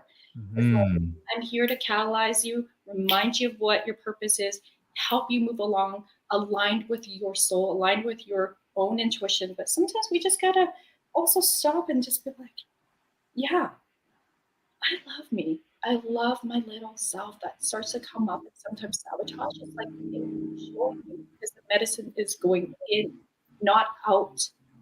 So many of us are looking at this strategy, this strategy, this strategy. That's why we get so like shiny object syndrome, or like busy, busy, busy, and we don't move into the path we know, quote unquote, what we're supposed to do. And when we just slow down, slowing down is absolutely everything, and drop in. And it is nice to have the guidance, because we can't do it as well for ourselves, because we can't always see our blind spots when we, all that stuff. It's so powerful how quickly that can shift, so that it just recalibrates us and realigns us to be like, okay. So Scott, I'd love to hear how this goes for you. Yeah, well, me too. I think one of the things we seem to have touched on a few times today is about being real and being vulnerable. But because I know so many people have said to me, "Oh, it's so easy for you. You're a good speaker. It's so easy for you. You're a good athlete. Whatever." So it's not easy at all. I like, Yes, it's and not. it's I like to share the journey I'm on for real, because I think Mhm. it's important for people to realize that it might look like it's all these things that you put on it of ease, but in the background, it's all the same crap we're all going through about all the stuff, right? And we said earlier, fake it till you make it, where we don't love fake it till you make it. But I feel the trigger to that is act in spite of your mood, or act in spite of your thoughts, Yeah. right? If that The makes sense. limiting belief thoughts. Yeah. The limiting belief thoughts, yeah. And one of the things you just said, like thinking of my son, he is an unbelievably talented artist. He can draw things at, Mm. at 8, 9, 10 years old that I can't draw at 53. Like, and I was in architecture for 13 years. I can draw. And he's incredible, but it would never occur to him to not draw. Mm. That, oh, I'm not good enough to draw. I can't draw. Oh, that's a blank piece of paper. What right do I? That would never occur. You give him a blank notebook, and we do all the time, like a full-on blank notebook. Yes. I'm not going to kid you. Within a week, there is not a page in it, front or back, that isn't covered in the most incredible stuff. And I feel like we're the same. 1000%. At some point, like, we are born that way. We're born as love and born to believe in we're just born to believe in ourselves. What happens is usually other, we'll say influential adults or peers project their own shit onto us, and it comes up and feels like shame then, right? Mm-hmm. Unworthiness. And it wasn't ever ours. And so this kind of somatic work can shift that and help us realize and own our power again. And I bet if you were to look at your 8-year-old self, you probably also were the same, or before all those experiences of moving schools and transition, which is so huge in a child's world. Like, that is their biggest challenge at that time, right? That was yours in the transition. And just being able to go, wow, like, who was I before all that happened? And I bet you were very much like your son. Mm-hmm. Yeah, and then we layer on all the other stuff. This is really great. I'm feeling all selfish somehow. Like Not, oh No. good. What you're doing is you're doing the work. I mean, as people are watching, just know that the power of vicariously watching, they're moving through this. They can listen to my voice and they can move through that. You know, like this, the story might be different, but honestly, oftentimes my words can be very empower, like shifting, soul shifting, somatic shifting, belief shifting for them too. It works no matter what the story is. That's a power of this somatic approach. And what I'm trained in is called haikomi. So it means, how do I stand in relationship with myself, and how do I stand in relationship with others? Because we're always in these relationships, even as we're here on this call. Like, you and I are in a specific container right now, but also the audience, whether it's live or on the replay, they're part of being in this relationship in a different capacity or way, but we're still receiving, and it's so powerful. This is why I love group work. This is why I love my masterminds, because I do this in the masterminds too. It's so powerful to witness, because many times we all have a similar root issue. And so it's like, okay, I need to hear those words. I need to receive them too. I need to watch and know I'm not alone in this. That's a power of group. So Scott, you've done tremendous contribution today by, first of all, being so vulnerable, and especially as a male. Can I just say, like, thank you, like, more men like Scott, please, and more conscious men, more conscious leaders who are not scared to be vulnerable. That's like just lights up my heart. And thank you for allowing me to step in and be a facilitator in your process, and and also for the people who are watching. It's not greedy at all. Thank you. It's a win-win-win. So many people get to receive this too. So the biggest question of all is, where can we find you, Rosalyn? Well, you all know I love social media. I love helping people get out there, boldly, authentically by sharing their message on social media. So I will say you can follow me on Instagram. It's Bold Sexy Warrior. Rosalyn Fung Coaching, just like what you see here. Bold Sexy Warrior on Facebook, or Rosalyn Fung, Facebook friend me. Let me know you heard about me from here. And if you're feeling called, I've got quite a few offerings. So if you're feeling called, like whatever this kind of work is, like sometimes people are like, can I just I feel like I need support on more of this, getting out of my own way, and also building your business. So I work with coaches, healers, light workers, healers, anyone that is here for transformational, to make a transformational difference in the world. And you're wanting to grow your business or scale your business with one-on-one high ticket or group coaching programs, message me, Soul Ascension, and we can hop on a call. Let me see how I can best serve and support you. What's the best fit? If you're like, I want some of this yummy, juicy Akashic life coaching. I'm not in business, or I'm doing fine in business, but I also realize like I work with a lot of entrepreneurs who are not interested in strategy because they're doing phenomenal in business, and yet they're feeling a little empty, or their relationship is not scaled because there's so much hustling, and they're like, like it's affecting my relationship, my romantic relationship, or my sense of fulfillment. I don't really know who I am anymore. We can do some Akashic soul sessions around that. So just DM me, let me know, and we'll hop on a call. Let's co-create. I'm going to be like connecting with you as soon as we hang up. I love it. Like, Whatever is most find my love. And just, I would love to just hear from you and see how it unfolds, because that's really important, right? Like the shift happens over time. Mm-hmm. And that container is really important to just have that, like, okay, here's what's going on. When we're in a new level version of ourselves, it's like that you're like a baby with new eyes. How do I don't know quite how to navigate? Is this normal? Because what comfort zone is like what we know. Mm-hmm. Like, okay, I'm just gonna trust. I'm gonna grow. I'm gonna expand. And sometimes I'm just like little touch points, like yeah, and just normalizing things. So in your new normal, we'll say. I love it. And then website rosalynfung.com. I'll put that in. I also have a YouTube channel where I host my TV show through Times Radio. It's hosted on there, or Apple iTunes if you rather listen. It's called Activate Your Soulgasmic Business. I can drop all that in the comments as well. Thank you so much. I can't type all that fast, but I can type your website. It's all good. It's all good. I'll do it after. Everyone's like, you type so fast. I'm like, I know. It's just a skill I have.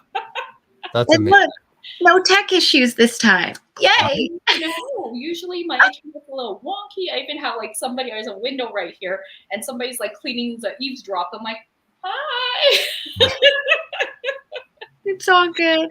Oh my gosh, this is such a pleasure, my loves. This is honestly one of my favorite interviews. Thank you. Aww. You get to drop in and just have a conversation. Yeah. There's some somatic healing that happens. Whoa, okay. There's always magic when I tell people, no, relax. We're having a casual conversation. Right. We're intuitively going to just figure out where it goes and have fun. Mm-hmm. And that's exactly what we do. And then Scotty and I we play off of each other, and then you and your energy, and I'm just like, oh my God, I could be super playful and it'll be perfectly fine. I love it. Yeah. Love you both. Thank you. Thank you so much, Rosalyn. I look forward to working with you in the future. This is awesome. Me too. Thank you, love. Have a great day. So tomorrow is day 4. What a great day. I know. My gosh. And I like these 3-hour shows. I think the 3-hour shows feel much better than a 4-hour show. It's a lot. It's a wonderful thing, but it's interesting how, like, one of the things as a trainer I tell people is that pound for pound, your brain burns way more calories than your muscles do. Yeah. Way more. So I love these days, and there's a part of me that they're so exhausting in the best way. Yeah. I've been sleeping wonderfully since we started doing this. Yeah. I'm an extrovert. I love playing off of the energy of other people. I love the conversations, and my favorite part is being able to hear the stories behind why people do the work they do. Like, Mhm. your work is great. Everything that you do is great. But like, I want to know the person and the story, like the whole hero's journey behind the work. Yeah, the I'm always mess to thinking, messenger. I love that you keep saying it, mess to messenger. Oh, that mess is to message. It's not my phrase. I want to say it's Tony Robbins' phrase, could but be. it's so well used that people understand exactly what I'm talking about when I say mess to message. And I like mess to messenger even more. I don't know if that's the I like that too. Or change it. challenge to champion. But Yeah. again, like, that's something I'd have to educate people on, and I'm like, I'll Mhm. just say speak from your sparkle. Speak from your sparkle totally works, but I think it's Yeah. people that didn't have a sparkle then discovered their sparkle and spoke to it. It's just it's really amazing to find out people's journeys and where we've all, Mhm. especially speakers, they Yeah. come from a place of knowing because they lived it. You become the teacher of the thing you learned. I keep thinking back to all these tribal references because that tends to be where our mindset is default. And I Mhm. think about, okay, if we were in a tribe, a small tribe, living in this valley, and that's where the water and the fishing and the plants and stuff are, and Yeah. it's surrounded by hills or mountains, Yeah. that Impassable. first person to get up and see beyond the mountain or the hill, Mhm. they're going to be that trailblazer. Right. And they may not be an explorer, they could have been lost. But now they have insights that other people don't have. Right. Would they hide that? Or would they share that with the tribe, even though that's not their job, even though Share. they're Yeah. not the explorer? Yeah. So Absolutely. important. Well, another amazing day. We had some great guests today. Super great. Beth, Nita, Susan, and Rosalyn. And Mhm. tomorrow, another action-packed day of phenomenal speakers. So I'm Definitely. excited. We've had lots of good comments and stuff. Some of them were really great questions or comments, a lot of good comments, but we were in such an energy, I didn't want to bring them in, but hopefully people go onto the Facebook and kind of flip through. There's some really great comments and stuff. It's been a spectacular day. Any final closing thoughts? Um, so many thoughts. I am going to do the whole healing work that I started right before this and then fell asleep. Hence the whole breathing issue thing. And then when Susan was like, "I have a message for you." Yes, thank you for the message. Thank you. Yeah. Um, be working on that. We got some stuff to work through. But Mm. look, no tech issues today No tech issues. It at was awesome. all. And we Beautiful day. started on time. And I wanted to acknowledge you too. Yesterday, I had that conflict where I have a pro coach quarterly course that I'm involved in. I'm one of the co-facilitators in a piece of it, and it wasn't something I could just not do. And you like just took over and you managed everything perfectly. I watched the whole recording later. You Did did a you? phenomenal. I did. You watched a phenomenal job with everybody. You did a phenomenal job letting people in and out of StreamYard and using the tech perfectly. And it was awesome. I was so proud of you and glad that you and I really work so well together. It's such a gift. Yep. Aw, Mhm. I love you too, Scotty. I So know, before man. we go, Yes. happy birthday to you. Happy birthday to you. Happy birthday, dear Scotty.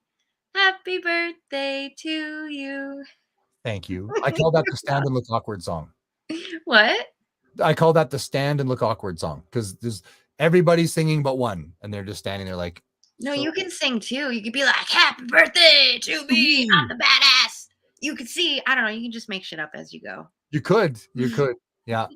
No, it's awesome. I've already had a great day. I did a 2.5 kilometer swim in the lake this morning, and then I'm going to have lunch with my beautiful wife. And then I've got a few coaching clients and then supper out with my family. It's going to be a wonderful day. Aw, will you enjoy? And I will see you tomorrow. Much Sounds love, everyone. great job. Awesome. Take care, everybody. And I need to click. What button do I need to click? Boy, now That one. I Wait, remember. Is it the leave studio one? No. end broadcast. Where is it? It's hiding. Oh, I it's can click it. way up here. Can Bye. you click it? There it is.